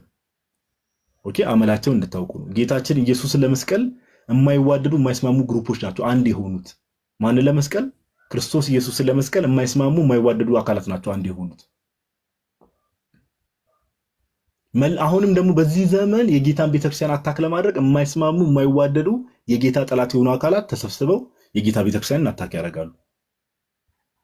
ኦኬ ይህን ነገር ልናውቅ ይገባል ለማለት ያክል ነውና ወንጌል አማኝ ትክክለኛ ወንጌል አማኝ እኛ ኦርቶዶክሳውያን መታወቅ አለበት። እምነት አንድን መሰረታዊ እምነት አንድን መሰረታዊ እምነት አንድን መሰረታዊ እምነት አንድን መሰረታዊ እምነት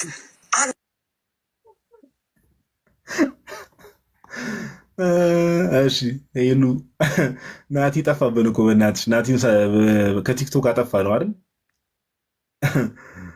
እሺ በፍርድ ወንበር ምን እንደምትላ ያለው ይለኛል፣ ያስፈራራኛል። ናትሽ አንዱ ኮመንት ላይ በፍርድ ወንበር ፊት ስትቀርብ ምን እንደምትላ ያለው እያለ እያስፈራራኝ ነው። እስቲ የሆነ ነገር በልበት። አያ አስቀድሞ ወስኖብሃል።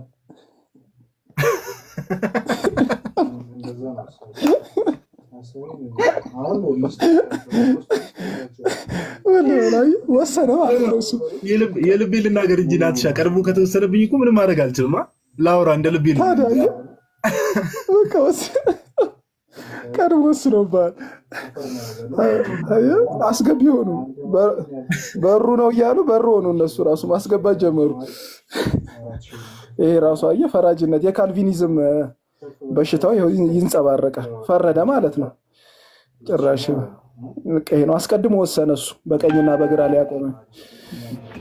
ትራዲሽኑ ከማማን ነው። ቆየ ካልቪን ምን አልከኝ ቶኒ? ትራዲሽኑ ከማማን ነው የካልቪን። ኧረ ተው እናንተ ሰዎች መሀል መሀል ላይ የገባችሁ በግድ ሰው የምታስቁትን ነገር ተው። እሺ ቻቻ የሚል ይዘር ነኝ። እንኳን ደህና መጣ።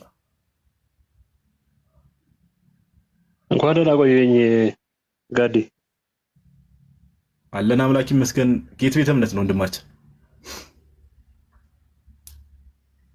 እኔ በኦርቶዶክስ ላይ ትናንት አሁን የገባሁት ለመሰለ ትናንት ለናታኒም ለአንተም ለሄሉም መልእክት ልኬ ነበረ። ትናንት ባስተማርከው በዚህ በሶንግስ ኦፍ በመኃልየ ዘሰሎሞን ላይ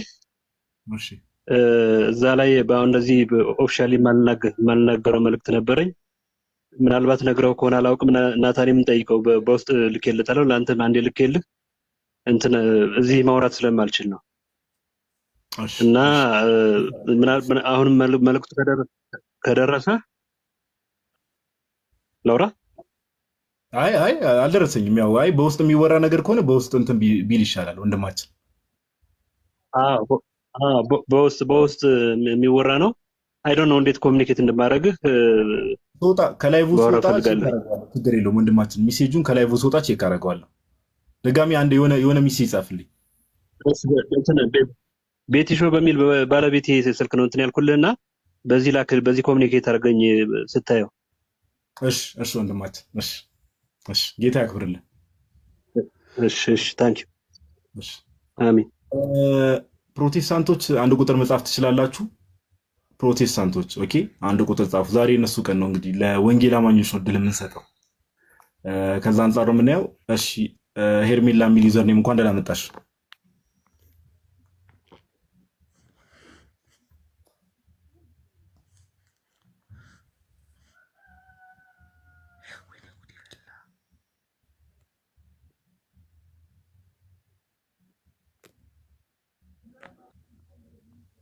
ሄርሜላ የሚል ዩዘር ኔም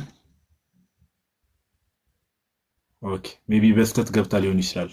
አምናሹር እንግዲህ ሜቢ እየሰማሽን ከሆነ ላይቭ ገብተሻል። እሺ ወደሚቀጥለው ሰው እንሂድ።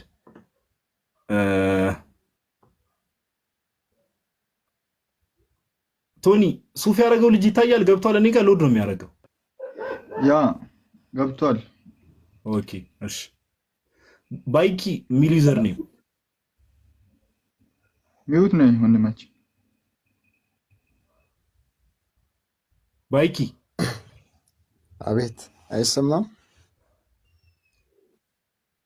ኦኬ እንኳን ደህና መጣ። እንኳን ደህና ቆያችሁ። አለን እግዚአብሔር ይመስገን። ከየት ቤተ እምነት ነህ? እኔ በፊት ኦርቶዶክስ ነበርኩ፣ አሁን ደግሞ ነው ክርስቲያን። እኔ ጋይስ ችግር የለም። እኔ አሁን ጋይስ ሰው እንደዚህ ሲገባ እንደዚህ የሚገቡ ሰዎችን እንግዲህ በቃ ማስተናገድ ባለብን መልኩ እናስተናግዳልና ለፖለቲክስ የሚገባ ሰው ባይዘው ክሊር ነው። ከየት ቤተ እምነት ነው? ፖለቲካ አይደለም፣ እውነታውን ነው እየነገርኩ ያለሁት። ችግር የለውም። ካልማ ይላሉ ስፓኒሾች። ተረጋጋ ማለት ነው። ረጋ በል ለማለት ካልማ ይላሉ። አይ ነው አውቃለሁ። ችግር የለውም። እሱ ወንድማችን ስፓኒሽም ተናጋሪ ነው። በጣም ደስ ይላል። ማንኛውም ፎሎ እያደረጋችሁ። እሺ ከየት ዲኖሚኔሽን ነህ? ከየት ዲኖሚኔሽን ነህ? እኔ አሁን ወንድማችን እዚህ ጋር የትኛው ዲኖሚኔሽን ነህ? ታስተምሩ እየሰማው የምትናገሩት ነገር ላይ ባይኪ ሀሳብ ልሰጥ ነው እና ምንድን ነው መሰለህ ባይኪ ብሮስኪ ፓፓ አይሰማም እንዴ?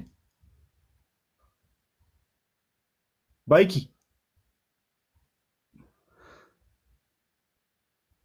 የትኛው ዲኖሚኔሽን ነው ብዬ ስጠይቀው ወንድማችን ስፓኒሽ ይችላል እንግሊዝኛ ግን አይችልም መሰለኝ። ሰው እንግሊዝኛ ለመቻሉ ኃጢአት ነው ብዬ አይደለም፣ ግን ስፓኒሽ ችሎ እንግሊዝኛ ለመቻሉ ትንሽ ስላሳቀኝ ነው። ባይኪ እስቲ ማይክን ኦን አድርግና አውራኛ እንዴ።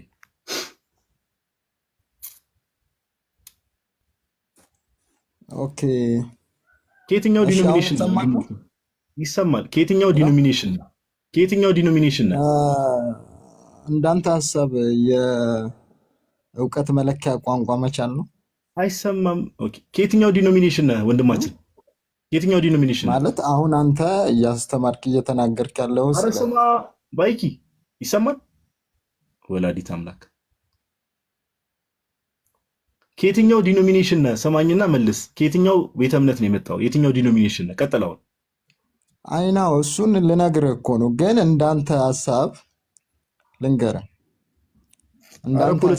ፖለቲክስን ሰዓት እንጠቀምበት፣ ሰዓቱን እንጠቀም። ዲኖሚኔሽንን ንገረኝ። መጀመሪያ እኮ ነግሬህ ነበር፣ አንተ አልተረዳኸኝም እንጂ። አምስቱን አማረ ሚስጥራት ንገረኝ። ናቲ ለምን አስወጣው? ማን ያስወጣው? ናቲ ነው የሆነ ሰው። መልሱት። ኦርቶዶክስ ነበርኩ ብሏል። እኔ ላወራው ፈልጋለሁ። አታስወጡት። አንድ ቁጥር ጻፍ ባይኪ።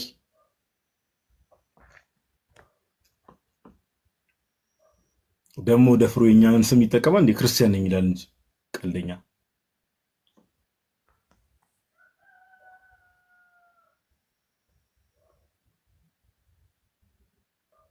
አንድ ቁጥር ጻፍ ወንድማችን፣ እየተከታተል ከሆነ ማን ያስወጣው?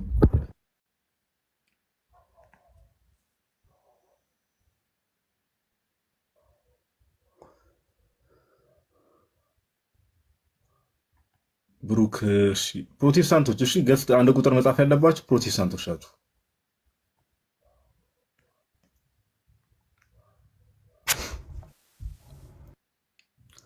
ናትሻ እንኳን ደህና መጣ።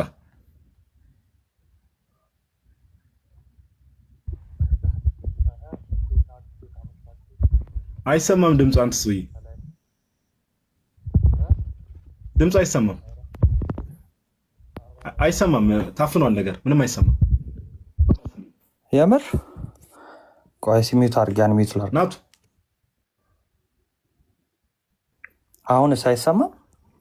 ለምን ክርስቶስ ኢየሱስ ስለ ክርስቶስ ኢየሱስ ዕብራውያን ምዕራፍ 13 ላይ ቅዱስ ጳውሎስ አንድ የሚናገረው ነገር አለ። ኢየሱስ ክርስቶስ ትናንትም ዛሬም ለዘላለምም ያው ነው ብሎ ይናገራል። ኦኬ ዕብራውያን 13 ላይ እሺ ምን እናደርጋለን? እሺ እንዲህ ራሴን ላተልቅ። እንግዲህ ያው ይሄን ፊት ከባድ ፊት ነው ፊት ለፊታችሁ በማስቀመጥ ያፉ በሉ። እሺ አቤኒ እንኳን ደህና መጣ። እንኳን ደህና ቆየኝ። አመሰግናለሁ። የት ቤተ እምነት ነው ወንድማችን?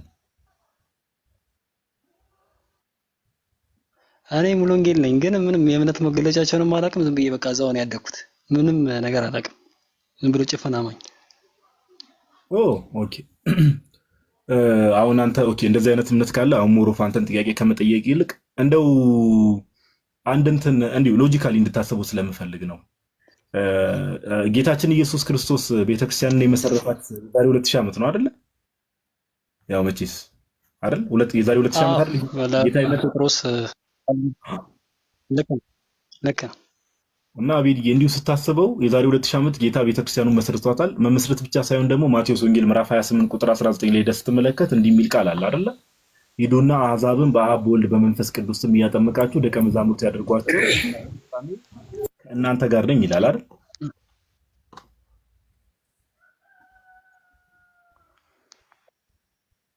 እኔ ያው ጥምቀት ልክ ነው። እኔ እንደውም ጥምቀት እንደሚያጸድቅ ነው ማስበው። ምክንያቱም እምነት ብቻ የሚል አመለካከት ራሱ የለኝም። እኔ እንዲህ አይነት አመለካከት ራሱ እንዴት መጣ ብዬ እገረማለሁ አንዳንዴ ማለት ነው። ግን ደግሞ ኦርቶዶክስ ላይ ጥያቄዎችም አሉ። በቃ እንዲህ እናድርግ። አሁን ለምሳሌ አሁን አንተ ያልከው ለምሳሌ እምነት ብቻ የሚለው ትምህርት ራሱ ልክ አይደለም ብለህ ነግረህናል እና ለምሳሌ ግን አንተ እንዳልከው ጥምቀት ራሱ ያጸድቃል ወይ ደግሞ ለድነት ነው ብለህ ነግረኸኛል እና ግን አንተ አሁን ሄደህ አምልኮ የምፈጽምበት ቸርች አቤንዬ እንደምታውቀው አሁን ሁለቱንም እምነት ብቻ የሚለውን አሁን አንተ እምነት ብቻ የሚለው ትክክለኛ ትምህርት ነው ብዬ አላምንም ብለሃል። ግን ሙሉ ወንጌል ትክክለኛ እምነት ነው ብላ ነው የያዘችው። አንተ ጥምቀት ለድነት ወይ ደግሞ ጥምቀት ያጸድቃል ብለሃል። ሙሉ ወንጌል አንተ ሄደህ አምልኮ የምፈጽምባት ቸርች ደግሞ ምን ብላ ነው የምታምነው? የአንተን ተቃራኒ ነው የምታምነውና እንዲሁ ሎጂካሊ ስታስቡ አቤንዬ አሁን ቴዎሎጂካል ነገር አላነሳም። ከአንተ ጋር በትምህርትም ሆነ በእምነት የማይመስሉ ሰዎች ጋር ሄደህ አምልኮ መፈጸም ልክ ነው ብለህ ታስባለህ አቤንዬ?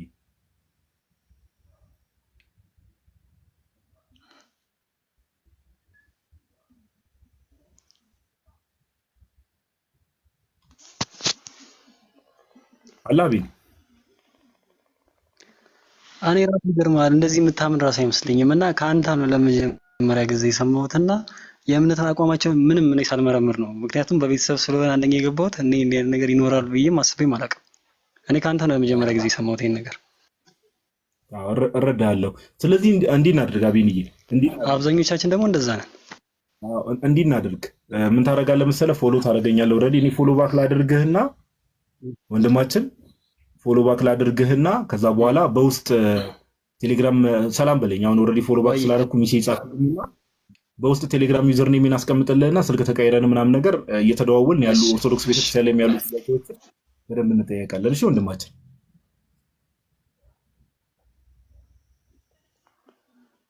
እሺ ድሉን ስለሰጠኝ አመሰግናለሁ። እሺ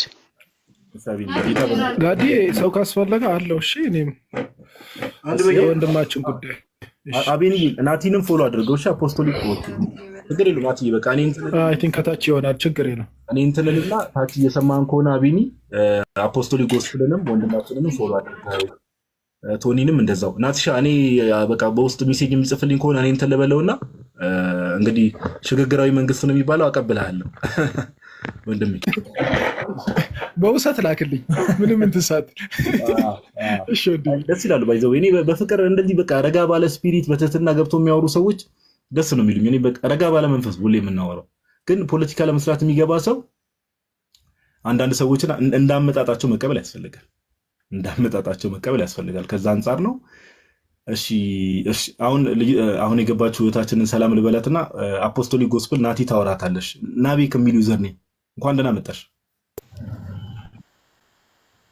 እንኳን ደህና ቆያችሁኝ። ደህና ናችሁ?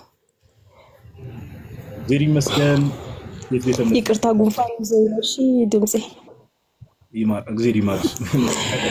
ካቲ በጣም ይቅርታ። ኦርቶዶክስ ነኝ፣ ለዘላለም ኦርቶዶክስ ነኝ።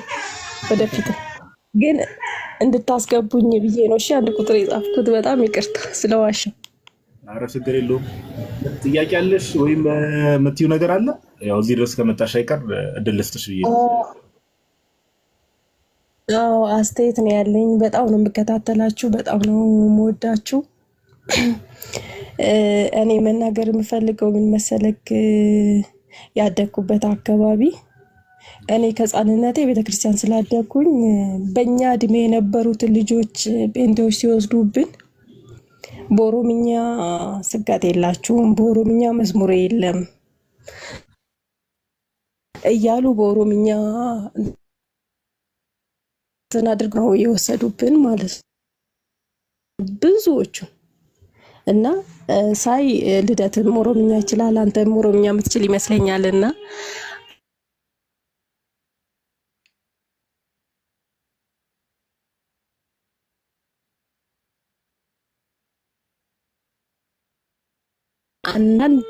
በሳምንት አንድ ቀን እንኳን አሁን የኦሮምኛ ፓስተሮች አሉና እነሱ በጣም ነው ህዝቡን በዚህ በቤት ሳምንት አንድ ቀን ይሄ በኦሮምኛ የሚሰብኩትን ፓስተሮች ልክ ብታስገቡልን ድምጼ ከተሰማችሁ። ሰምቻለሁ። የሆነ ጊዜ በፕሮግራም ደረጃ በስርዓቱም ተጀምሮ ነበር። ልክ ነሽ፣ ደግሞ ትክክለኛ ጥያቄ ነው። በኦሮምኛ ብቻ ሳይሆን ላይክ ብዙ ተናጋሪና አይ ቲንክ የሆነች ድምፅ አንቺ ጋር አለና ይቅርታ ነው ስላደረግሽ።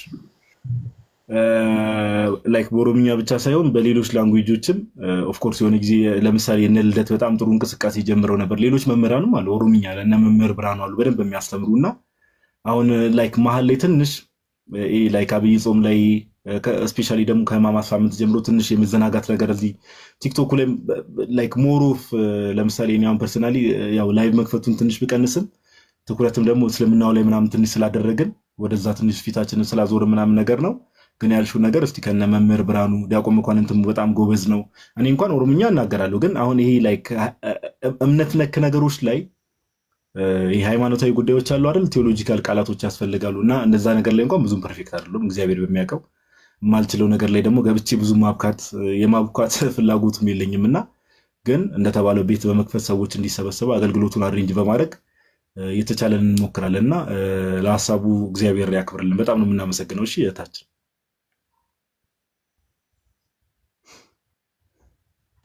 እሺ፣ በጣም አመሰግናለሁ። ተባረኩ። ፍጻሜያችሁን ያሳምርላችሁ እግዚአብሔር።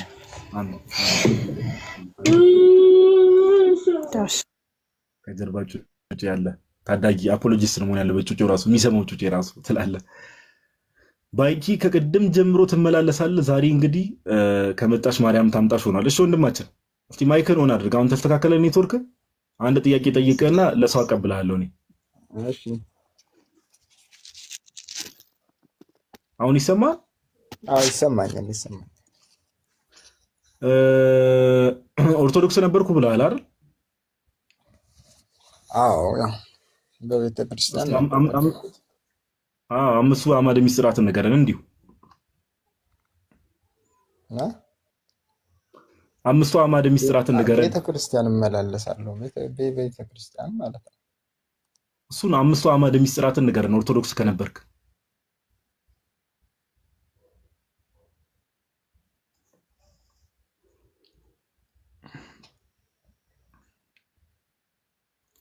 ባይኪ አምስቱ አዕማደ ምስጢራትን ንገረን። ጉግል ላይ አምስቱ አዕማደ ምስጢራት ብለህ ብትጽፍ ላይ ይመጣልህ ይችላል።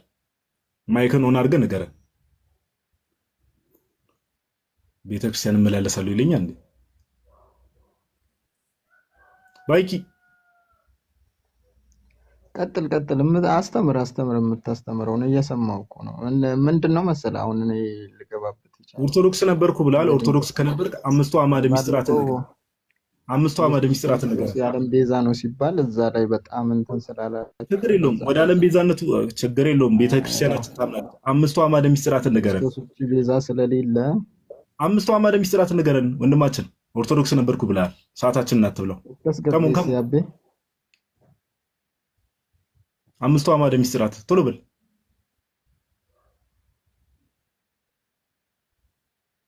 እኔ እኮ በጣም እኔ እንደው ጋይስ ከቤተክርስቲያን የሚወጡ ሰዎች ምን አይነት ሰዎች እንደሆኑ እያያችሁ ነው። በጌታ ስም እኔ እኮ በጣም ነው የሚያሳዝኑኝ። እውነት ጌታ በነገር ሁሉ ይርዳችሁ። እኔ ምንም አልልም። ደግሞ ተንቀልቅለ ስንቴ ገስት ልከ መተመተ ተያዝክ። እንደው ልክ ነው። ያው ስለ ባይብል እኮ ስለ መጽሐፍ ቅዱስ አስተምራም ቢሆን እኮ ቤተክርስቲያን አንወጣም። ችግር የለውም። እያስተማረች ነው። አሁን ወደ ትምህርት ችግር የለውም። አሁን ጥሩ ላይ ነው። አሁን በርቱ፣ በዚሁ ቀጥሉ። እንግዲህ ስለዚህ አታውቅም ባይኪ ችግር የለውም። ስለዚህ አታውቅም። አምስቱ አዕማደ ምስጢራትን የማታውቅ ከሆነ ማይክን ኦን አድርግና አላውቅም በለኝ። መጽሐፍ ቅዱስም ላይ ደግሞ ጴንጤዎች ምን ያህል መጽሐፍ ቅዱስ እንደማታውቅ መጽሐፍ ቅዱሱን ገልጬ አሳያለሁ። ችግር የለውም። በመጽሐፍ ቅዱሱ አምስቱ አዕማደ ምስጢራትን አታውቅም።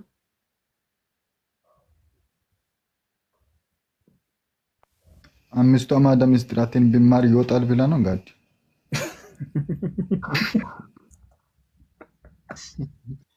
አዎ ብማር ኖሮ አልወጣም ነበር። እውነትህን ነው።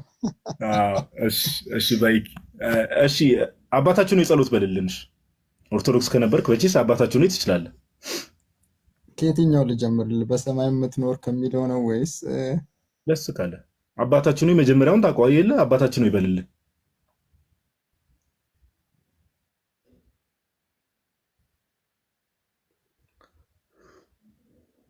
አባታችን ነው አሁን እዚህ ጋር እንዴ በልልን እንዴ? ኦርቶዶክስ ከነበርክ በልልን አባታችን ነው። ምን ችግር አለው?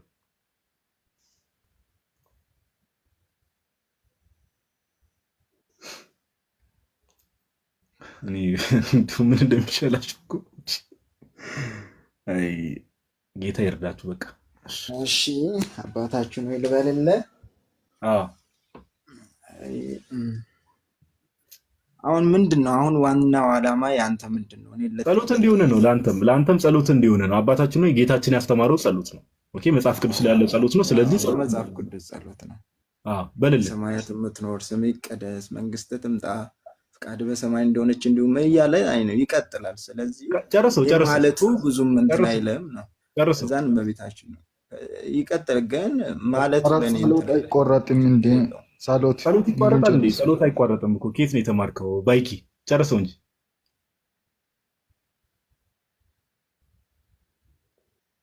መጽሐፍ ቅዱስ ማቴዎስ ወንጌልን እየከፈተ መሰለኝ ሳስበው። ናትሻ ማቴዎስ ወንጌልን ያለ ጸሎት በካ የትኛው መጽሐፍ ጥቅስ ላይ ነው ያለው? ችግር ነው እኮ እኔ ቶኒ በጣም ታች ያላችሁ ሰዎች ባይዘው ጋይስ እንድታስተውሉ የምንፈልገው ነገር አሁን ይቅርታ ባይኪ በቃ አንተ ታች ወረድ። ምንም ይቅርታ አድርግልኝና ጌታ በነገር ሁሉ ቅድም ለወንድማችን እንትን አንተም ሲገለጥልህ ትወጣለህ ምናምን እያለ ነበር። ቅድም ገባብቶልህ ይሄ ተገልጦልህ ነው አንተ የወጣ ሲገለጥልህ ትወጣለህ እንዴ? እኔ ጋይስ አይ ታች ያላችሁ ሰዎች እኔ ቆይ ለናቲ እድል ሰጠዋል። አፖስቶሊክ ጎስፕል ከዛ ዲያቆን ናታኒም ደግሞ ቀጣይ ሰው ይቀበላል። ታች ያላችሁ ሰዎች እንድታስተውሉ የምንፈልገው ይኸውን ኢሹ ነው አይደለም። ገና ሲገቡ ከኦርቶዶክስ ቤተክርስቲያን የወጣ ነው ወይ ደግሞ ኦርቶዶክስ ነበርን ይላሉ። ኦርቶዶክስ ነበርን ይላሉ። አምስቱ አዕማደ ምስጢራትን አያውቁ ጋይስ። አምስቱ አዕማደ ምስጢራትን ኦርቶዶክስ ሆኖ አምስቱ አዕማደ ታዲያ ይሄ እንዴ እንኳን ጴንጤ አይደለም ኦንሊ ጂሰስም ቢመጣ ሙስሊሙ ቢመጣ ሁሉም ጠራርጎ ነው የሚወስደው። እንድታስተውሉ የምንፈልገው ነገር ሰው እውነት በራለን አወቀን እንዲሆነን ቅብርጥሴ የሚባለው ነገር ምንም እውቀት የሌላቸው ሰዎች ናቸው እንዳለ የሚወጡት። እውቀትም ሆነ ትህትና የሌላቸው ሰዎች አትሊስት እግዚአብሔር ሰው እውቀት ሳይኖረው ትሁት ከሆነ ትህትና ላይክ ትሁት ከሆነ እግዚአብሔር ልብን ስለሚያይ እግዚአብሔር ሰዎችን ይጠብቃል። ግን ኦኬ ትዕቢት አንደኛ ትዕቢተኛ ናቸው የሚወጡ ሰዎችን አይታችሁ ከሆነ በጣም ትዕቢተኛ ናቸው። ሁለተኛ ደግሞ ይሄው አምስቱ አዕማደ ምስጢራትን አያውቁ አባታችን ወይ ማለት አይችሉ ኦርቶዶክስ ነበር እና ፍርዱን ለእናንተ። ይሄ ኦርቶዶክስ ነበር የሚሉ ሰዎች በቃ እውቀታቸውን እንደምትመለከቱት ነው ከመምህራኑ ጀምሮ። ኦኬ እኛ ደግሞ እግዚአብሔር አምላክን እናመሰግነዋለን ከነ ድካማችንም በስጋ ምንም ያህል ደካማ ብንሆንም ደግሞ እግዚአብሔር ደግሞ በቸርነቱ እዚህ ቤተክርስቲያን ውስጥ ዛሬም ድረስ አቆይቶናልና እስቲ ናትሻ ናቲ ስለ አፖስቶሊክ ጎስፔል ማለት ነውና እስቲ አሁን እንደዚህ በጣም ብዙ ጊዜ ላይቭ ላይ በጣም ብዙ ሰዎች እንደዚህ ይያዛሉና እስቲ እዚህ ነገር ላይ እንደው የምትለው ነገር ካለ እድል ስጥ ብሮስኪ። እሺ በጥቂቱ ለማለት ያህል አንደኛ የአስተምሮ ወጥነት ከመጀመሪያውም ስለሌለ ስለዚህ የሚከተሏቸው ሰው መካከል ወጥነት ብናጣ እንግዲህ አይፈረድም ማለት ነው። ምክንያቱም መጀመሪያው በመሪዎቹም ደረጃ በመስራቾቹም ደረጃ ወጥ የሆነ ነገር ስለሌላቸው ማለት ነው። የአስተምሮ ልዩነት ቅድም አንተም እንዳነሳው ማለት ነው። ልብስ ዌስት ሚኒስትር ኮንፌሽንን እንዳነሳው ከኮንፌሽን ጀምሮ ልዩነት አላቸው ማለት ነው። ቅድም የመገባው ሙሉ ወንጌል ለምሳሌ ፔንቴኮስታል ሆና እና ያላቸው ፔንቴኮስታሎች ደግሞ ቋሚ የሆነ ኮንፌሽንም የላቸውም ሲጀመር። እንደ ስሙም ራሱ ፔንቴኮስታል ሙቭመንት ነው የሚሉት እንቅስቃሴ ነው የሚሉት እንጂ እንደ እምነት ተቋምም እንኳን አይደለም የሚታየው ሙቭመንት ነው። እንቅስቃሴ ደግሞ ኮንፌሽን ሊኖረው አይችልም፣ የአስተምሮ ወጥነት ሊኖረው አይችልም። እንደዛ ነው የሚታየው። እኔ እንግዲህ በጥቂቱም እስከማውቀው ድረስ በኢትዮጵያም እንኳን እንደዚህ የተመሰረተው የፔንቴኮስታል ሙቭመንትም ወጥ የሆነ አስተምሮ ኖሮት የጀመረ አይደለም። ታሪኩን በጥቂቱ ለማንበብ ሞክሬያለሁ። በተለይ ሙሉ ወንጌል እንዴት እንደተመሰረተች መስራቶቹ ራሱ የጻፉት መጽሐፍ ሳነብ ብዙዎቹ እንኳን አይደለም ስለ ኮንፌሽን መሰረታዊ የቤተክርስቲያን ታሪክም እውቀት ሳይኖራቸው በኋላ ነው ወደ ነገረ መለኮት ተቋማት እየገቡ መማር ሲጀምሩ ነው አንዳንዶች ራሱ የአስተዳደር ሲስተማቸውን እያሻሻሉ የመጡት ማለት ነው። ብዙዎቹ አያውቁትም። ስለዚህ እንዴት በምን በአስተምሮ ደረጃ ሊመሳሰሉ ይችላሉ? አሁን ሰሞኑ ራሱ አንዳንድ ወንድሞቻችን የፖስተቱት ላይ ለምሳሌ የኢትዮጵያ ወንጌላውያን ካውንስል ነው የሚለው። የኢትዮጵያ ወንጌላውያን አብያተ ክርስቲያን ካውንስል ነው የሚለው ራሱ ርዕሱ የኢትዮጵያ ወንጌላውያን አብያተ ክርስቲያን ካውንስሊን እና ግን አርማውን ሲያብራራ የተለያየ እድሜ የተለያየ ትምህርት ያላቸው ሰዎች በአንድነት የሚኖሩበት ይላል። የአስተምሮ ልዩነት ልክ እንደ ዲሞክራሲ ነው ማለት ነው የሚከተሉት ማለት ነው። ብዝሃ ሀሳብ ብዝሃነት እንግዲህ ለሃይማኖት አይሰራም አይደል? ብዝሃነት የሚባል የለም። በእምነት ጉዳይ ላይ ሲሪየስ ነን። ቅድም አንተ እንዳነሳው ዕብራውያን ምዕራፍ 13 ላይ እንዳለው ማለት ነው የእግዚአብሔር ቃል የተናገሯችሁን ዋነኞቻችሁን አስቡ፣ የእምነታቸውን አካሄዳቸውን እየተከተላችሁ በሃይማኖት መሰላቸው ኢየሱስ ክርስቶስ ትናንትናም ዛሬም ለዘላለም ያው ነው። ስለዚህ ልዩ ልዩ በሆነ እንግዳ ትምህርት አትወሰዱ፣ ልባችሁ በጸጋ ቢጸና ነው እንጂ በመብል አይደለም። በዚህ የሚሰሩባት እንደውም አልተጠቀሙም ይላል። ስለዚህ መብል ነው ማለት ነው የሚያስወጣው። በአንድ በኩል ነገረን እኮ ብርሃን ዓለም ቅዱስ ጳውሎስ ልባችሁ በጸጋ ቢጸና መልካም ነው። ጸጋ ጸጋ እያሉ ከቤተ ክርስቲያን መውጣትም አይቻልም። መብል ሊሆን ይችላል የሚያስወጣው ማለት ነው ሰውን እና ለምን ኢየሱስ ክርስቶስ ትናንትናም ዛሬም ለዘላለም ያው ከሆነ ምንም ልዩ ልዩ እንግዳ ትምህርት ሊያስወስደን አይገባም። አንዱ ችግሩ ምንድን ነው?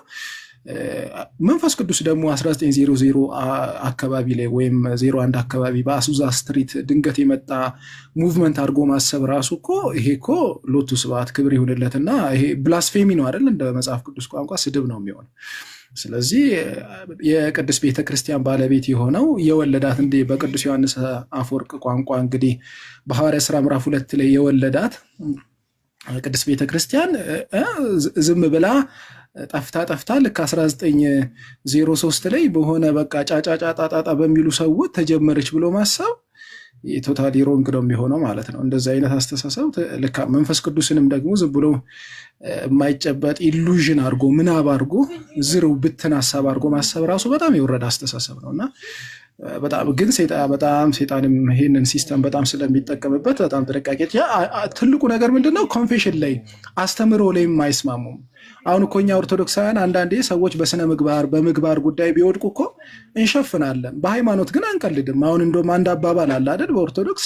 ኦርቶዶክሳዊ በስነ ምግባር ልክ ነኝ ወይም በምግባር ፍጹም ነኝ ማለት አይችልም። በሃይማኖቱ ግን ፍጹም ነኝ ማለት ይችላል። እኔ በሃይማኖቴ ፍጹም ነኝ ባይዘው ቅንጣት ያልጠረጠረ የለኝም። ከ150% እርግጠኛ ነኝ። በምግባሬ ልክ ነኝ ግን አለ። እነዛ ጋር ግን እኮ ምንድነው በሃይማኖት ያልተስማሙ ሰዎች በሆነ ቻርተር ከተስማሙ ይስማማሉ ማለት ነው። በቃ እኔ እንደውም ሰሞኑን ሳስብ ነው ኦርቶዶክስን ይቃወምን እንጂ ይስማሙታል።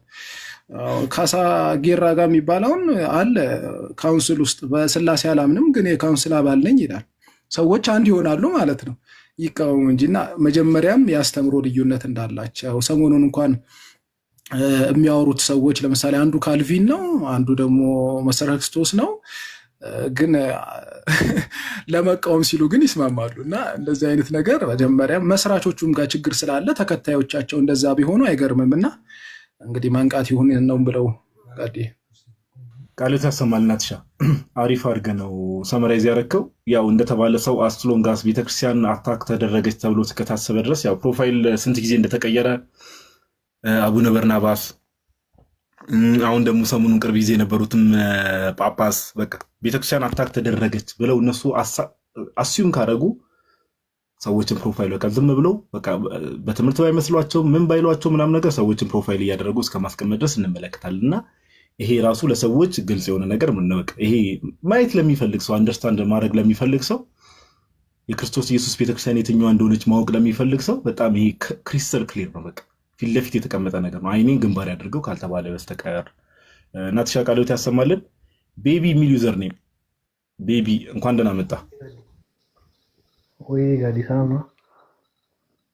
ጋዲ ስትል ከኛ ወገን ነው መሰለኝ። ኧረ አይደለሁም ፋን ነኝ። ፋን ነኝ ደስ ይላል። እሺ ወንድማችን ከየት ቤተ እምነት ነው? እንዴ ከትላንት ጀምሮ ስልክልህ ነበር። ግዴታ የፍልስጤሞቹን እንትን ማንጠለል አለብኝ ፕሮፋይል ላይ። እሺ ኤኒዌይስ ከየት ቤተ እምነት ነው? እኔማ ጥያቄ ነው። እኔ ፕሮቴስታንት ነኝ። ጥያቄ ነው የምጠይቀው። ባለፈው ጥያቄ ያላችሁ ጠይቁ ስትል ነበር።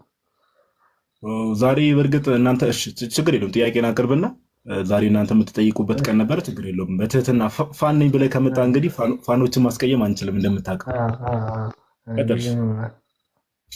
ይህ ምሳሌ 8:22 ላይ ያሉትን የለም ስለ ክርስቶስ ማለት ነው እና ቆላሲያስ ነው ምናምን ላይ ያሉትን በመጀመሪያ ፈጠረኝ እሱን እንዴት ነው ማየት ያለብን ነው። ቃል በመጀመሪያ ነበረ ከሚለው ከዮሐንስ 1:1 ጋር ማለት ነው። እንዴት አድርገን ነው ማየት ያለብን እሱን ለመጠየቅ። ቆላሲስ ምዕራፍ 1 ቁጥር 15 ነው። እሱንና ምሳሌ 8:22 ላይ ያለው ማለት ነው። ምሳሌ 8:22 ላይ ያው አሁን አንተ ያነሳው ጥቅስ አሪዮስ ያኔ በጊዜው በነበረበት ሰዓት ላይ ኦኬ። እሺ አንዴ ቆይ እናንብበው። እሺ ከምሳሌን ጀምርና እሺ አንዴ መጽሐፈ ምሳሌ ምዕራፍ 8 እሺ መጽሐፈ ምሳሌ ምዕራፍ 8 ጥሩ ነው። ከጆባዎች ጋር ቅርብ ጊዜ አውርታል። በምን አቅም ይሆናል? እሺ ጆባዎች ናቸው ብዙ ጊዜ የሚያነሳው እና እንደዚህ ይላል። መጽሐፈ ምሳሌ ምዕራፍ 8 ላይ ታች ያላችሁ ሰዎችም ስሙ። ይህ በእርግጥ እነ ቅዱስ አትናቴዎስ በደንብ ሁሉም አባቶች ማብራሪያ ስለሰጡት እግዚአብሔር የመንገዱ መጀመሪያ አደረገኝ ጥበብ ነው። እዚህ ጋር ተናጋሪዋ ጥበብ ናት። እንደምታውቁት አንደኛ ቆሮንቶስ ምዕራፍ 1 ቁጥር 24 ላይ የእግዚአብሔር ኃይልና ጥበብ የሆነው ክርስቶስ ኢየሱስ እንደሆነ ይናገራል። ጌታችን ኢየሱስ አንዴ ቆይ ኮሜንት ኦፍ ላድርግ። እንደዚህ ሜቢ ከጠቀማችሁ የምትሰሙ ሰዎች ምናምን ነገር ኮሜንት ኦፍ ላድርግና እንትን ልበል። እዚህ ጋር ተናጋሪዋ ጥበብ ናት። ኦኬ እግዚአብሔር የመንገዱ መጀመሪያ አደረገኝ። በቀድሞ ስራው መጀመሪያ ከጥንቱ ከዘላለም ጀምሮ ተሾምኩ። ምድር ከመፈጠሯ አስቀድሞ ቀላያት ገና ሳይኖሩ እኔ ተወለድኩ። የውሃ ምንጮች ገና ሳይፈልቁ ተራሮች ገና ሳይመሰረቱ ከኮረብቶች በፊት እኔ ተወለድኩ። ምድሪቱን እና ሜዳውን ገና ሳይፈጠር የመጀመሪያውንም ዓለም አፈር እያለ ይናገራል። አሁን ይሄ ከምን አንጻር ነው የተነገረው ከተባለ የመንገዱ መጀመሪያ አድርጎ ፈጠረ የሚለው ከስጋ አንጻር ነው።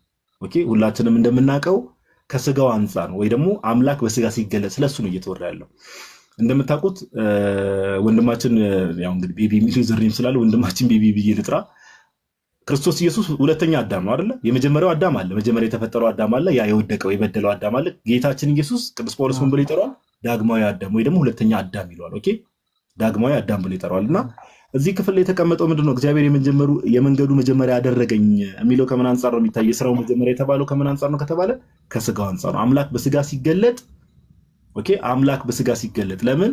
ያው እንደምታውቀው የሰው ልጆች ወድቀው ነበር አይደል? የሰው ልጅ ወድቆ ነበር፣ የወደቀ ማንነት ነበር። አምላክ በስጋ ሲገለጥ የመንገዱ መጀመሪያ ኤፌሶን 2:10 ላይ ምን ይላል?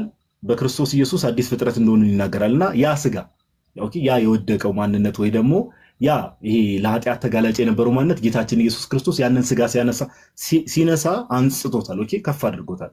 ስለዚህ የመንገዱ መጀመሪያ ያደረገኝ ሲል አምላክ በስጋ መገለጡን ወይ ደግሞ ያ ከፍ ከፍ ያለው ስጋ አለ አይደል? አምላክ ልክ ስጋን ገንዘብ ሲያደርግ ስጋ የመለኮትን ባህሪ ገንዘብ አድርጓል። ስለዚህ ስጋ ምን ብሏል? ከፍ ከፍ ብሏል። ኦኬ የመንገዱ መጀመሪያ ያደረገኝ ብሎ ሲናገር ስጋ ነው እየተናገረ ያለው። አምላክ በስጋ ስለመገለጥ ነው እየተናገረ ያለው እንጂ ከቃል አንጻር አይደለም። ኦኬ ለምን መሰለ ከቃል አንጻር የማይሆነው የዮሐንስ ወንጌል አንተም ቀደም እንዳልከው የዮሐንስ ወንጌል ምዕራፍ 1 ቁጥር 1 በመጀመሪያ ቃል ነበረ፣ ቃልም በእግዚአብሔር ዘንድ ነበረ፣ ቃልም እግዚአብሔር ነበረ ካለ በኋላ ሁሉ በእርሱ ሆነ፣ ሁሉ በእርሱ ሆነ ካለ በኋላ እንደምታውቁ ምንድን ነው የሚለው? ከሆነውም አንዳች እንኳን ያለ እርሱ ይሆን የለም አይደል? ስለዚህ እንደውም እነ ቅዱስ አትናቴዎስ አርዮስንም ሆነ ዛሬ ማንንም ሰው ያኔ እነ ቅዱስ አትናቴዎስ አርዮስንም ሲሞግት የነበረው ሁሉ በእርሱ ከሆነ ሁሉ ነገር የተፈጠረው በእርሱ ከሆነ ሁሉ በእርሱ ከሆነ መልሶ እሱ ራሱ እንዴት ፍጡር ይሆናል የተፈጠረ ይሆናል ብሎ ይጠይቃሉ። ስለዚህ ከምን አንጻር ነው? መጽሐፈ ምሳሌ ምዕራፍ 8 ላይ ያለውን የመንገዱ መጀመሪያ ያደረገ የሚለው ከስጋ አንጻር አምላክ በስጋ ከመገለጡ አንጻር ከዛ አንጻር ነው የምናገረው። ኦኬ አምላክ በስጋ ከመገለጡ አንጻር መጽሐፈ ምሳሌ ምዕራፍ 8 ላይ የምንመለከተው እንደዛ ነው። ለምን የአርዮስ ትምህርት ምን ነበረ? ትዝ የሚላችሁ ከሆነ አብ ወልድን ፈጥሮ ዓለማትን ፈጠረበት የሚል ትምህርት ነው። ፈጥሮ ግን ከምንድን ነው ወልድ የተፈጠረው? ግን መጽሐፍ ቅዱሳችን ደግሞ ዲባንክ ያደርገዋል ዮሐንስ። ሁሉ በእርሱ ሆነ፣ ከሆነውም ሁሉ አንዳች ያለ እርሱ ይሆን የለም። ስለዚህ መጽሐፈ ምሳሌ ምዕራፍ 8 የአባቶች ቅዱስ አትናቴዎስ ሰፊ ጽሑፍ እዚህ ነገር ላይ ያለው ባይዘው ፕሮቨርብስ 8:22 ላይ እግዚአብሔር የመንገዱ መጀመሪያ ያደረገኝ በቀድሞ ስራውን መጀመሪያ የሚለውን ሰፊ ማብራሪያም ጽሑፍም አለውና ከስጋ አንጻር የተናገረ ነው። ቆላሲስ ላይ ደግሞ ይመስለኛል እርግጠኛ ነኝ ቆላሲስ ምዕራፍ 1 ላይ ያለውን ያነሳው እሱን ማጠር ባለ መልኩ ልንገር። ቆላሲስ ይሄ እንትን የሚለው ነው አይደለ? ከፍጥረት ሁሉ በፊት በኩር ነው የሚለው ነው አይደል? እርግጠኛ ነኝ እሱ ነው። ባይዘው በጣም በሚገርም ሁኔታ ስለ ክርስቶስ ኢየሱስ አምላክነት ምን ያህል በድንቅ በሆነ መልኩ እንደሚናገር ቅዱስ ጳውሎስ ተመልከቱ። ቆላሲስ ምዕራፍ 1 ቁጥር 13 እና 14 ላይ እንደዚህ ይላል፣ እርሱ ከጨለማ ስልጣን አዳነን፣ ቤዛነቱንም እርሱንም የኃጢአት ስርየት ወዳገኝንበት ወደ ፍቅሩ ልጅ መንግስት አፈለሰን። ወደ ፍቅሩ ልጅ መንግስት ካለ በኋላ ሳብጀክቱ ማን ነው? ልጅ የተባለው ስለ ጌታ ኢየሱስ ነው። ቁጥር 15 እና 16 ላይ እንደዚህ ይላል፣ እርሱም የማይታይ አምላክ ምሳሌ ነው። ጌታችን ኢየሱስ የሚታዩትና የማይታዩት ዙፋናትም ቢሆን ወይም ጌትነትም ወይም አለቅነትም ወይም ስልጣናትም ኦኬ በሰማይና በምድር ያሉ ሁሉ በማን ተፈጥሯል? በእርሱ ተፈጥሯል። በሰማይና በምድር ያሉት ሁሉ ዮሐንስ ወንጌል ምዕራፍ 1 ላይ ሁሉ በእርሱ ሆነ እንደሚለው ቅዱስ ጳውሎስ ድጋሚ ኮንፊርም ያደርግልናል። ሁሉ በማ ተፈጥሯል? በእርሱ ተፈጥሯል። በማ በጌታችን በኢየሱስ ክርስቶስ ከፍጥረት ሁሉ በፊት በኩር ነው። ሁሉ በእርሱና ለእርሱ ተፈጥሯል። ይሄ ከፍጥረት ሁሉ በፊት በኩር ነው የሚለውን እንግሊዝኛውን ሄደህ ስትመለከት ፈርስት ቦርን ነው የሚለው። ኦኬ ፈርስት ቦርን የሚል ቃል ከፍጥረት ሁሉ በፊት አይደል ቃሉ? እንደሱ ነው የሚለው። ፈርስት ቦርን የሚለውን ቃል ሄደህ ብትመለከት ለምሳሌ መዝሙር 89 ላይ ካልተሳሳትኩሽ አንዴ ቁጥሩን ካልተሳሳትኩ አንዴ እሱን ከፍቼ ላሳይ ከምን አንጻር ያ ነገር እንደተቀመጠ። መዝሙር 89 ላይ ፈርስት ቦርን ሲባል ምን ማለት ነው? ከፍጥረት ሁሉ በፊት በኩር ነው ወይ ደግሞ ፈርስት ቦርን ነው ሲባል የተፈጠረ ነው ማለት እንዳልሆነ ላሳየሽ።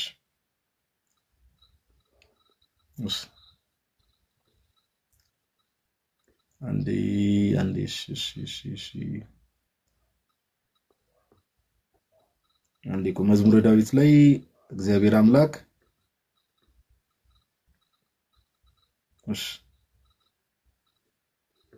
ስለ ዳዊት ሲናገር የሚያስቀምጠው ነገር ነበረ።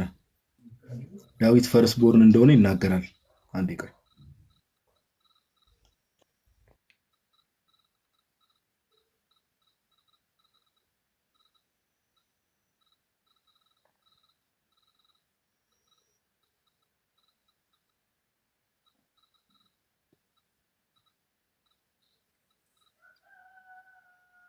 አይተህ ከሆነ መዝሙር 89 ላይ ትሄድና ቤቢ ምን ይላል መሰለ? መዝሙር 89 ቁጥር 27 ላይ ከቁጥር 26 ጀምሮ ከቁጥር 25 ጀምሮ እናንብቡ። እጁን በባህር ላይ ቀኙንም በወንዞች ላይ ያኖራል። ስለ ዳዊት ነው የሚናገረው። እርሱ አባቴ አንተነህ አምላኬ መድኃኒቴ መጠጊያ ይላል። እኔም ደግሞ በኩሬ አድርጌዋለሁ፣ ከምድር ነገስታትም ከፍ ይላል። ምን አድርጌዋለሁ አለ? በኩር አድርጌዋለሁ ይላል። አሁን ለምሳሌ ይህንን ቃል ሊትራሊ ቃሉን ያዝ። እንግሊዝኛውን ሄደህ ከሆነ በኩር የሚለውን ፈርስት ቦርን ነው የሚለው። ይህንን ቃል ሄደን እንመልከት ከተባለ ዳዊት ለምሳሌ 8 ወንድሞች ነበሩታል በአጠቃላይ ወንድምናት እንደዛ ነው ታሪኩ። ዳዊት ግን የመጨረሻ ልጅ ነው አይደል? አይደል? ዳዊት የመጨረሻ ልጅ ነው። እኔ ልንገር ሐሳቡ እግዚአብሔር አምላክ ዳዊትን እኔ ደግሞ በኩሬ አድርጌዋለሁ ብሎ ይናገራል። ዳዊት ግን በእድሜ ስንመለከት ከሁሉም ታናሽ ነበረ። ኦኬ ተጋጭቶ ነው አይደለም። በኩር ወይ ደግሞ ፈርስት ቦርን የሚለው ነገር መጽሐፍ ቅዱስ ላይ ስንመለከት ዳዊት በኩሬ አድርጌዋለሁ ብሎ እግዚአብሔር ሲናገር ገዢ አድርጌዋለሁ የሚለው ለማሳየት ነው። ኦኬ ምንን ያሳያል? ገዢነትን። ኦኬ ስልጣንነትን ነው የሚያሳየው። ፈርስት ቦርን የሚለው ፈርስት ቦርን መባል ወይ መጀመሪያ የተፈጠረ ምናምን ለማለት አይደለም። ኦኬ በኩሬ አድርጌዋለሁ ብሎ ሲናገር ከዛ አንፃር ነው። ለክርስቶስ ኢየሱስም ሲሆን እንደዛ ነው። ኦኬ ከፍጥረት ሁሉ በፊት በኩር ነው ይልና ፈርስት ቦርን ነው ይልና ተፈጠረ የሚል ነገር የለም። ባይዘው ተፈጠረ እንዳትል ጳውሎስ እዛው ጋር አንድ እዛው ላይ ስታነበው ሁሉ በሰማይም በምድርም ያሉት በእርሱ ሆነዋል ይላል አይደል? በእርሱ ተፈጥረዋል ይላል። ተፈጠረ እንዳትል። ስለዚህ ከፍጥረት ሁሉ በፊት በኩር ነው ተብሎ ለጌታችን ለኢየሱስ ክርስቶስ ፈርስት ቦርን ኦፍ ኦል ክሪኤሽን ተብሎ ሲነገር ከምን አንፃር ነው? ገዢ ነው ማለት ነው። ኦኬ ከፍጥረት ሁሉ በፊት ምን ነበረ? ገዢ ነበር ወይ ደግሞ ሱፕሪም ነው ማለት ነው። እሱንም ለማሳየት ነው ምን አለ ቀጠል አድርጎ ጳውሎስ ሁሉ በእርሱና ለእርሱ ተፈጥረዋል። በእርሱና ለእርሱ። ስለዚህ ይህንንም ቃል ስንመለከት ከምን አንፃር ነው የምንመለከተው ማለት ነው? ገዢነቱን ለማሳየት ነው። ኦኬ ሱፕሪም ገዢ መሆኑን ከፍጥረት ሁሉ በፊት በኩር ነው ሲባል ፈርስት ቦርን ነው ሲባል ያኔም ገዢ ነው። ከፍጥረት ሁሉ በፊት ገዢ ነው ሱፕሪም ነው የሚለው ለማሳየት ነው እንጂ የተፈጠረ ነው የሚለውን አያሳይም ልል ፈልጌ ነው። ወንድማችን ሐሳቤን አግኝተዋል? ተረድተከዋል? አግኝተዋል። ሪከርድ አድርጌዋለሁ። ችግር የለም ደግሜ እሰማዋለሁ። እሺ ጌታ ያክብርልን። እሺ ጋዲ እናመሰግናለን ስለመጣ። እሺ ወንድሞቼን አስቀምጬ እዚህ ጋር ብዙ ነገር አወራሁ መሰለኝ።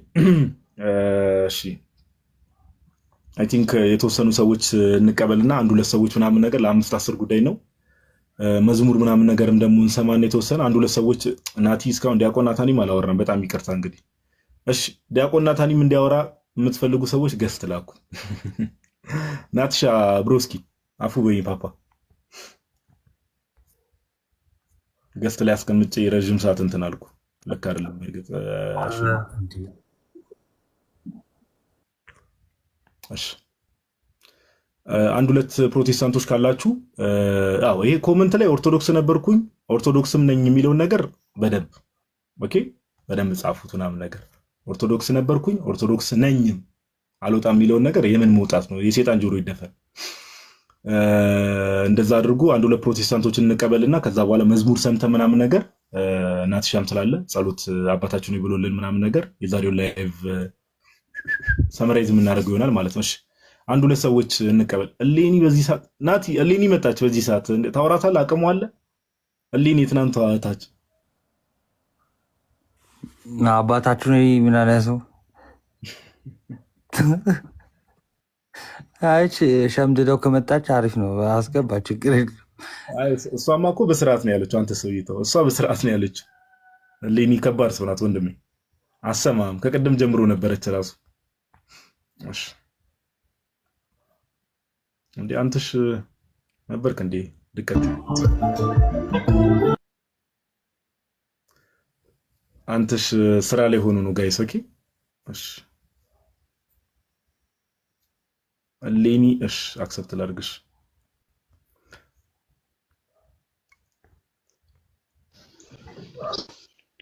እሌኒ እንኳን ደህና መጣሽ። እንኳን ደህና ቆያችሁ። ሰላም ናችሁ? እግዚአብሔር ይመስገን። ሁሉ ሰላም፣ ሁሉ ሰላም፣ እግዚአብሔር ይመስገን አለን። አምላክ የተመሰገነ ይሁን። እሺ ናትሻ አውራት ፓፓ። እሺ ኢነሽ ሌኒ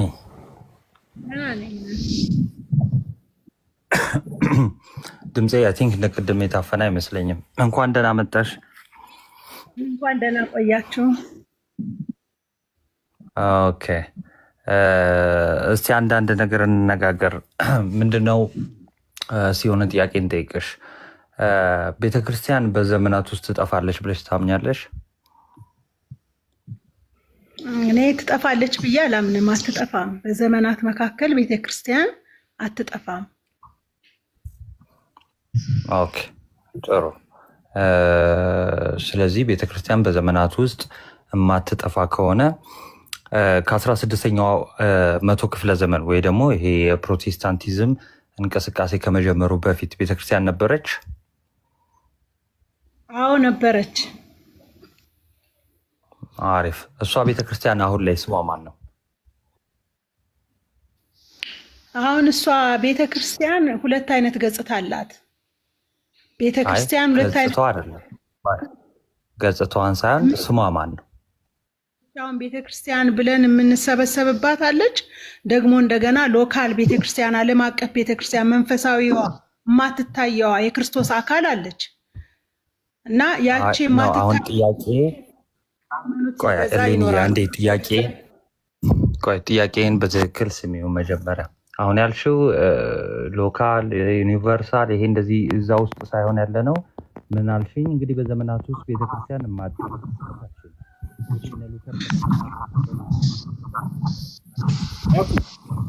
ናቲ ሚዩት እሷ ጋር ነው። እናንተም ድምፅ ታፍኖ ነበር። ቀጥልሽ ወይ? ቀጥል። አሁን መታል ቀይም እያበራ እሷ እንትን ስታረገው መሰለኝ። ኦኬ አይ እኔ ጋር አይደለም አይመስለኝም። ከሆነም ሶሪ። እሺ ድጋሚ ልድገምልሽ። ስለዚህ በዛ በዘመናት ውስጥ ቤተክርስቲያን ካለች እና እነ ሉተር ከመነሳታቸው ወይ ደግሞ ፕሮቴስታንቲዝም ከመጀመሩ በፊት እሷ ቤተክርስቲያን ከነበረች አሁን እሷ ቤተክርስቲያን ስሟ ማን ነው?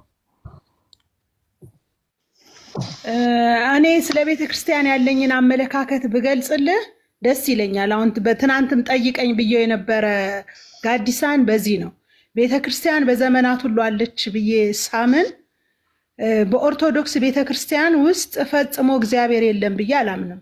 እኛውን በዘመናት መካከል እኔ በኦርቶዶክስ እምነት ውስጥ እያለሁ ስለ ኦርቶዶክስ ቤተክርስቲያን ብዙ እውቀት አልነበረኝም። ከዛ ከወጣሁ በኋላ ግን ምን ያህል በእግዚአብሔር ሕልውና የነበረች ቤተክርስቲያን እንደነበረች በዘመናት መካከል ግን በጊዜ ብዛት ግን ነገሮች ሁሉ ወደ እንደዚህ አይነት ነገር እንደመጡ ነውና በዛች ቤተክርስቲያን ውስጥም በ15ኛው መቶ ክፍለ ዘመን ከሉተር መነሳት በፊት ኢትዮጵያዊው እስጢፋኖስ ተነስቶ መጽሐፍ ቅዱስ ብቻ የሚለውን አመለካከት ከዘርዓ ያዕቆብ በነበረበት ዘመን ላይ እውነትን የሚያውጁ በየገዳማቱ በክርስቶስ የሚያምኑ የሆኑ እንደነበሩ ነው። አይ እንደዛ ታሪኩ ቆይ አንዴ፣ ታሪኩ እንደዛ አይደለም። አሁን ምን ነው ፈራሽ ስሟን ለመጥራት? የቤተክርስቲያኗን ስም አታውቂውም? የነበረችውን ቤተክርስቲያን በኦርቶዶክስ እምነት ውስጥ እግዚአብሔር ፕሬዘንስ ነበረ፣ የዳኑ ያመኑ ሰዎች ነበሩ ብዬ እኔ እግዚአብሔር ቆይ አንዴ እኔ እኮ አሁን ጋዲ ሞራሉ አለ ሲለኝ ማመን ነበረብኝ። ምንድነው ጥያቄ? መጀመሪያ ጥያቄው ስሟን ነው የጠየቁሽ፣ የቤተክርስቲያኗን ስም። እሷ ቤተክርስቲያን ማናት ብዬ ነው የጠየቁሽ። ስለዚህ ኦርቶዶክስ ነበረች ማለት ነው።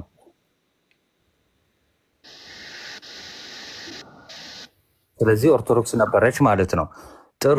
እቺ ቤተክርስቲያን ጉባኤያት አድርጋለች ፕሮቴስታንቲዝም ከመምጣቱ በፊት። ስለዚህ በጉባኤያት እምነቷን ትገልጣለች። ስለዚህ ጉባኤያቱ የጌታ ቤተክርስቲያን ያደረገችው ጉባኤያት ናቸዋ። መንፈስ ቅዱስ የሚመራው ጉባኤያት ናቸዋ።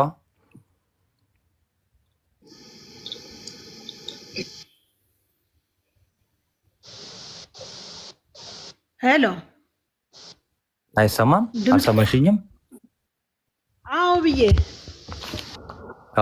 በጣም አሪፍ። ስለዚህ መንፈስ ቅዱስ የሚመራው ጉባኤ ካደረገች እቺ ቤተክርስቲያን በአንዱ ጉባኤ ውስጥ ለምሳሌ በኒቅያውና በቆስጠንጢኖስ ጉባኤ የእምነት መግለጫ ጥምቀት ለኃጢአት ስርየት ነው ብላ አንዲቷ ቤተክርስቲያን እምነቷን ገልጣለች። አዎ፣ ትቀበያለሽ?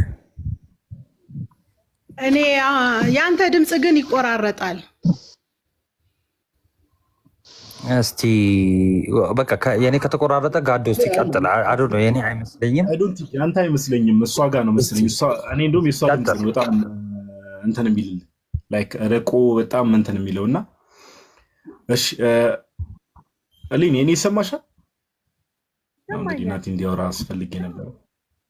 ይሰማሻል? ይሰማል። አዎ ይሰማኛል። ይሰማኛል። አሁን ምን መሰለህ አንቺ ጋር ነው ችግሩ የኔትወርክ። አንድ ሁለት ላይክ እንሞክረውና ካልሆነ እንትን እንላለን። አሁን ምን መሰለሽ ናቲ እየጠየቀሽም የነበረው ለምሳሌ ፕሮቴስታንቲዝም እንቅስቃሴው ዓለም ላይ ሳይመጣ በፊት ሰዎች የትኛው ህብረት ላይ ነበር የሚጨመሩት? ለምሳሌ 1517 ላይ ነው አይደል እንቅስቃሴው የላይክ ማርቲን ሉተር ለመጀመሪያ ጊዜ እነዛ 95ቱን ሄዶ ግድግዳ ላይ ለጠፋቸው። ከዛ በፊት አሁን ሰዎች ወደ የትኛው ህብረት ነበር የሚጨመሩት? ማን ነበር ወንጌል የሚሰብክላቸው? በኦርቶዶክስ ቤተክርስቲያን ውስጥ በካቶሊክ ቤተክርስቲያን ውስጥ አማኞች አሉ። መጽሐፍ ቅዱስን የሚያምኑ ወደ ክርስቶስ አካል የተጨመሩ አሉ። ኦኬ። ስለዚህ አሁን አንቺ እያልሽ ያለሽው ስውር የሆነች ቤተክርስቲያን አለች። ሰዎች ግን ላይክ የሆነ አሁን ለምሳሌ ኦርቶዶክስ ቤተክርስቲያን ውስጥም ካቶሊክ ቤተክርስቲያን ውስጥም ፕሮቴስታንት ውስጥም ምን ውስጥም መጽሐፍ ቅዱስ አማኝ የሆኑ ሰዎች የሚጨምሩባት ስውር የሆነች ቤተክርስቲያን አለች ነው እምነትሽ? ይህች ዩኒቨርሳል የሆነችው ቤተክርስቲያን በእሷ ውስጥ በክርስቶስ አካል በመንፈስ ቅዱስ በመሆን አማኞች ቤተክርስቲያን ለዘመናት ሁሉ አለች። ጥምቀቱስ እዛች ስውሯ ቤተክርስቲያን ውስጥ ነው ጥምቀቱ የሚካሄደው ወይስ የምትታየዋ ቤተክርስቲያን ውስጥ ነው? የምትታየዋ ቤተክርስቲያንም ጥምቀቱ ይሆናል። ኦኬ። ስለዚህ ጥምቀቱ በምትታየዋ ቤተክርስቲያን ውስጥ ነው የሚሆነው። ስለዚህ እዛች የምትታየው ቤተክርስቲያን ውስጥ ያ ጥምቀት ቫሊድ የሆነ ጥምቀት ከሆነ እዛች ቤተክርስቲያን ውስጥ ያሉ ሰዎች ይድናሉ ማለት ነው አይደል? አዎ ይድናሉ። ስለዚህ አሁን አንቺ ከረንት ያለሽ እምነት ምንድን ነው? ኦርቶዶክሶች ይድናሉ የሚል እምነት ነው ያለሽ ማለት ነው አይደል? በክርስቶስ አምነው ዳግመኛ ከተወለዱ ይድናሉ ብዬ ነው የማምነው። እኔ ለምሳሌ በጌታችን በኢየሱስ ክርስቶስ አምኜ በቅድስት ሥላሴ አምኜ ተጠምቄያለሁ። መጽሐፍ ቅዱስን የምቀበል ክርስቲያን፣ ስለዚህ ይድናለሁ። አዎ እንዴ በጣም ነው የምትድነው። ድነሃል፣ በጣም ነው የምትድነውም ደግሞ ለምን ይሄ የኛ እኔ ትምህርቱ አይደለም ያሳቀኝ፣ አባባልሽ ነው በጣም ነው የምትድነው ማለትሽ ነው ያሳቀኝ እንጂ ሌላ ነገር አይደለም ያሳቀኝ እንጂ ሐሳብሽን የራስሽ ሐሳብ ነው፣ ችግር የለውም። እሉዬ በጣም ነው የምትድነው አባባልሽ ትንሽ ስላሳቀኝ በጣም ነው እንደያማንኮ ጋዲ ይኸውልህ እሉዬ አሁን ያለኝ አስተሳሰብ ቢኖረኝ ኖሮ በዛን ሰዓት ይሄን ሁሉ ነገር አውቄ ቢሆን ኖሮ እኔ ቤተሰቦቼን ጥዬ አልወጣም ነበር። ለምን ይሄ ሰው የፈጠረው ዲኖሚኔሽን አይደለም። ህይወትን የሚሰጠው የእግዚአብሔር መንፈስና የእግዚአብሔር ቃል ነው። በየትም ቦታ ብትሆን እሉ እንደው አይ በቃ እዚህ ነገር ላይ ያለሽ ምልክታ ካወቅኩ ላይክ ብዙ ነገሮች ማንሳት ስለሚችል አሁን ስለመሸ ነው እንጂ አንቺ ደግሞ እንዳጋጣሚ ሁሌ ሊያልቅ አካባቢ ነው የምትመጪው እና ኦርቶዶክስ እንዳትሆኝ የሚከለክልሽን እስኪ አንድ ነገር ንገሪኝ። እኔ ምን መሰለ በብዙ ነገር የራሴ የሆኑ እንትኖች አሉኝ። አሁን ኦርቶዶክስ ጋር በክርስቶስ ባለው እውነት ባምን ብቀበልም ነገር ግን ደግሞ ማልቀበላቸው ነገሮች አሉ እና አሁን በዛ ሁኔታ አንድ ነገር ንገሪኝ። ለምሳሌ አሁን ይሄን ነገር ኦርቶዶክስ እንዳልሆን የሚከለክለኝ ይሄ ነገር ነው በይኝና እዛ ነገር ላይ እኔ ሜቢ መረዳቱ ካለኝ ሌላ ቀን ለመሰልሽ ላይቭ መክፈታችን አይቀርም። ለምን ኦርቶዶክስ አትሆኑ ብለን ላይቭ ስንከፍት ያኔ ሁሉም ኦርቶዶክስ ቤተክርስቲያን ላይ ጥያቄ ያለብሽ ነገሮች ላይ ታመጫለሽ። አሁን ግን ኦርቶዶክስ ለምንድን ነው ማትሆኚው? እስኪ አንድ ምክንያት ማትሆኚበትን ምክንያት ንገሪኝ። የማልሆንበት ምክንያት በዛ ውስጥ ያሉት ስርዓቶች አሁን ለምሳሌ የአምልኮ ስርዓት እኔ ማምለክ የምፈልገው እግዚአብሔር አብ ወልድ መንፈስ ቅዱስን ነው። አሁን ከሌ ነው ዛሬ ከሌ ነው ነገ ከሌ ነው ነገ ተብዬ እኔ ለዛ ህሊናዬ መንፈሴ አይፈቅድልኝም። ሁለተኛ በዛ ውስጥ ያሉት ደግሞ ስዕል ቆይ ሁሉንም እንዳዘረዝሪያቸውና ቀስ በቀስ እንድንሄድባቸው አብ ወልድ መንፈስ ቅዱስ ነው ማምለክ የምትፈልጊው አይደል?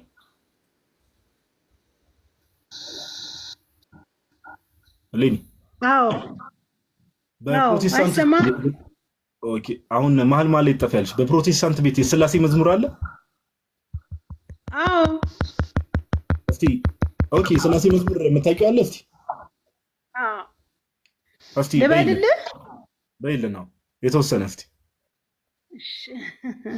እግዚአብሔር አብ ልጁን ሰጠ፣ እግዚአብሔር ወልድ ራሱን ሰጠ፣ መንፈስ ቅዱስ ቃሉን ሰጠ፣ ቃሉ ምኛን ለወጠ። ሃሌሉያ የሚል መዝሙር አለ። ኦኬ ላይክ ይሄ በኮንግሪጌሽን እዛው የምትዘምሩት ወይስ በመዝሙር ደረጃ እንዲህ መዝሙር ተብሎ ወጥቷል? ላይክ ዩቲዩብ ላይ ምናምን?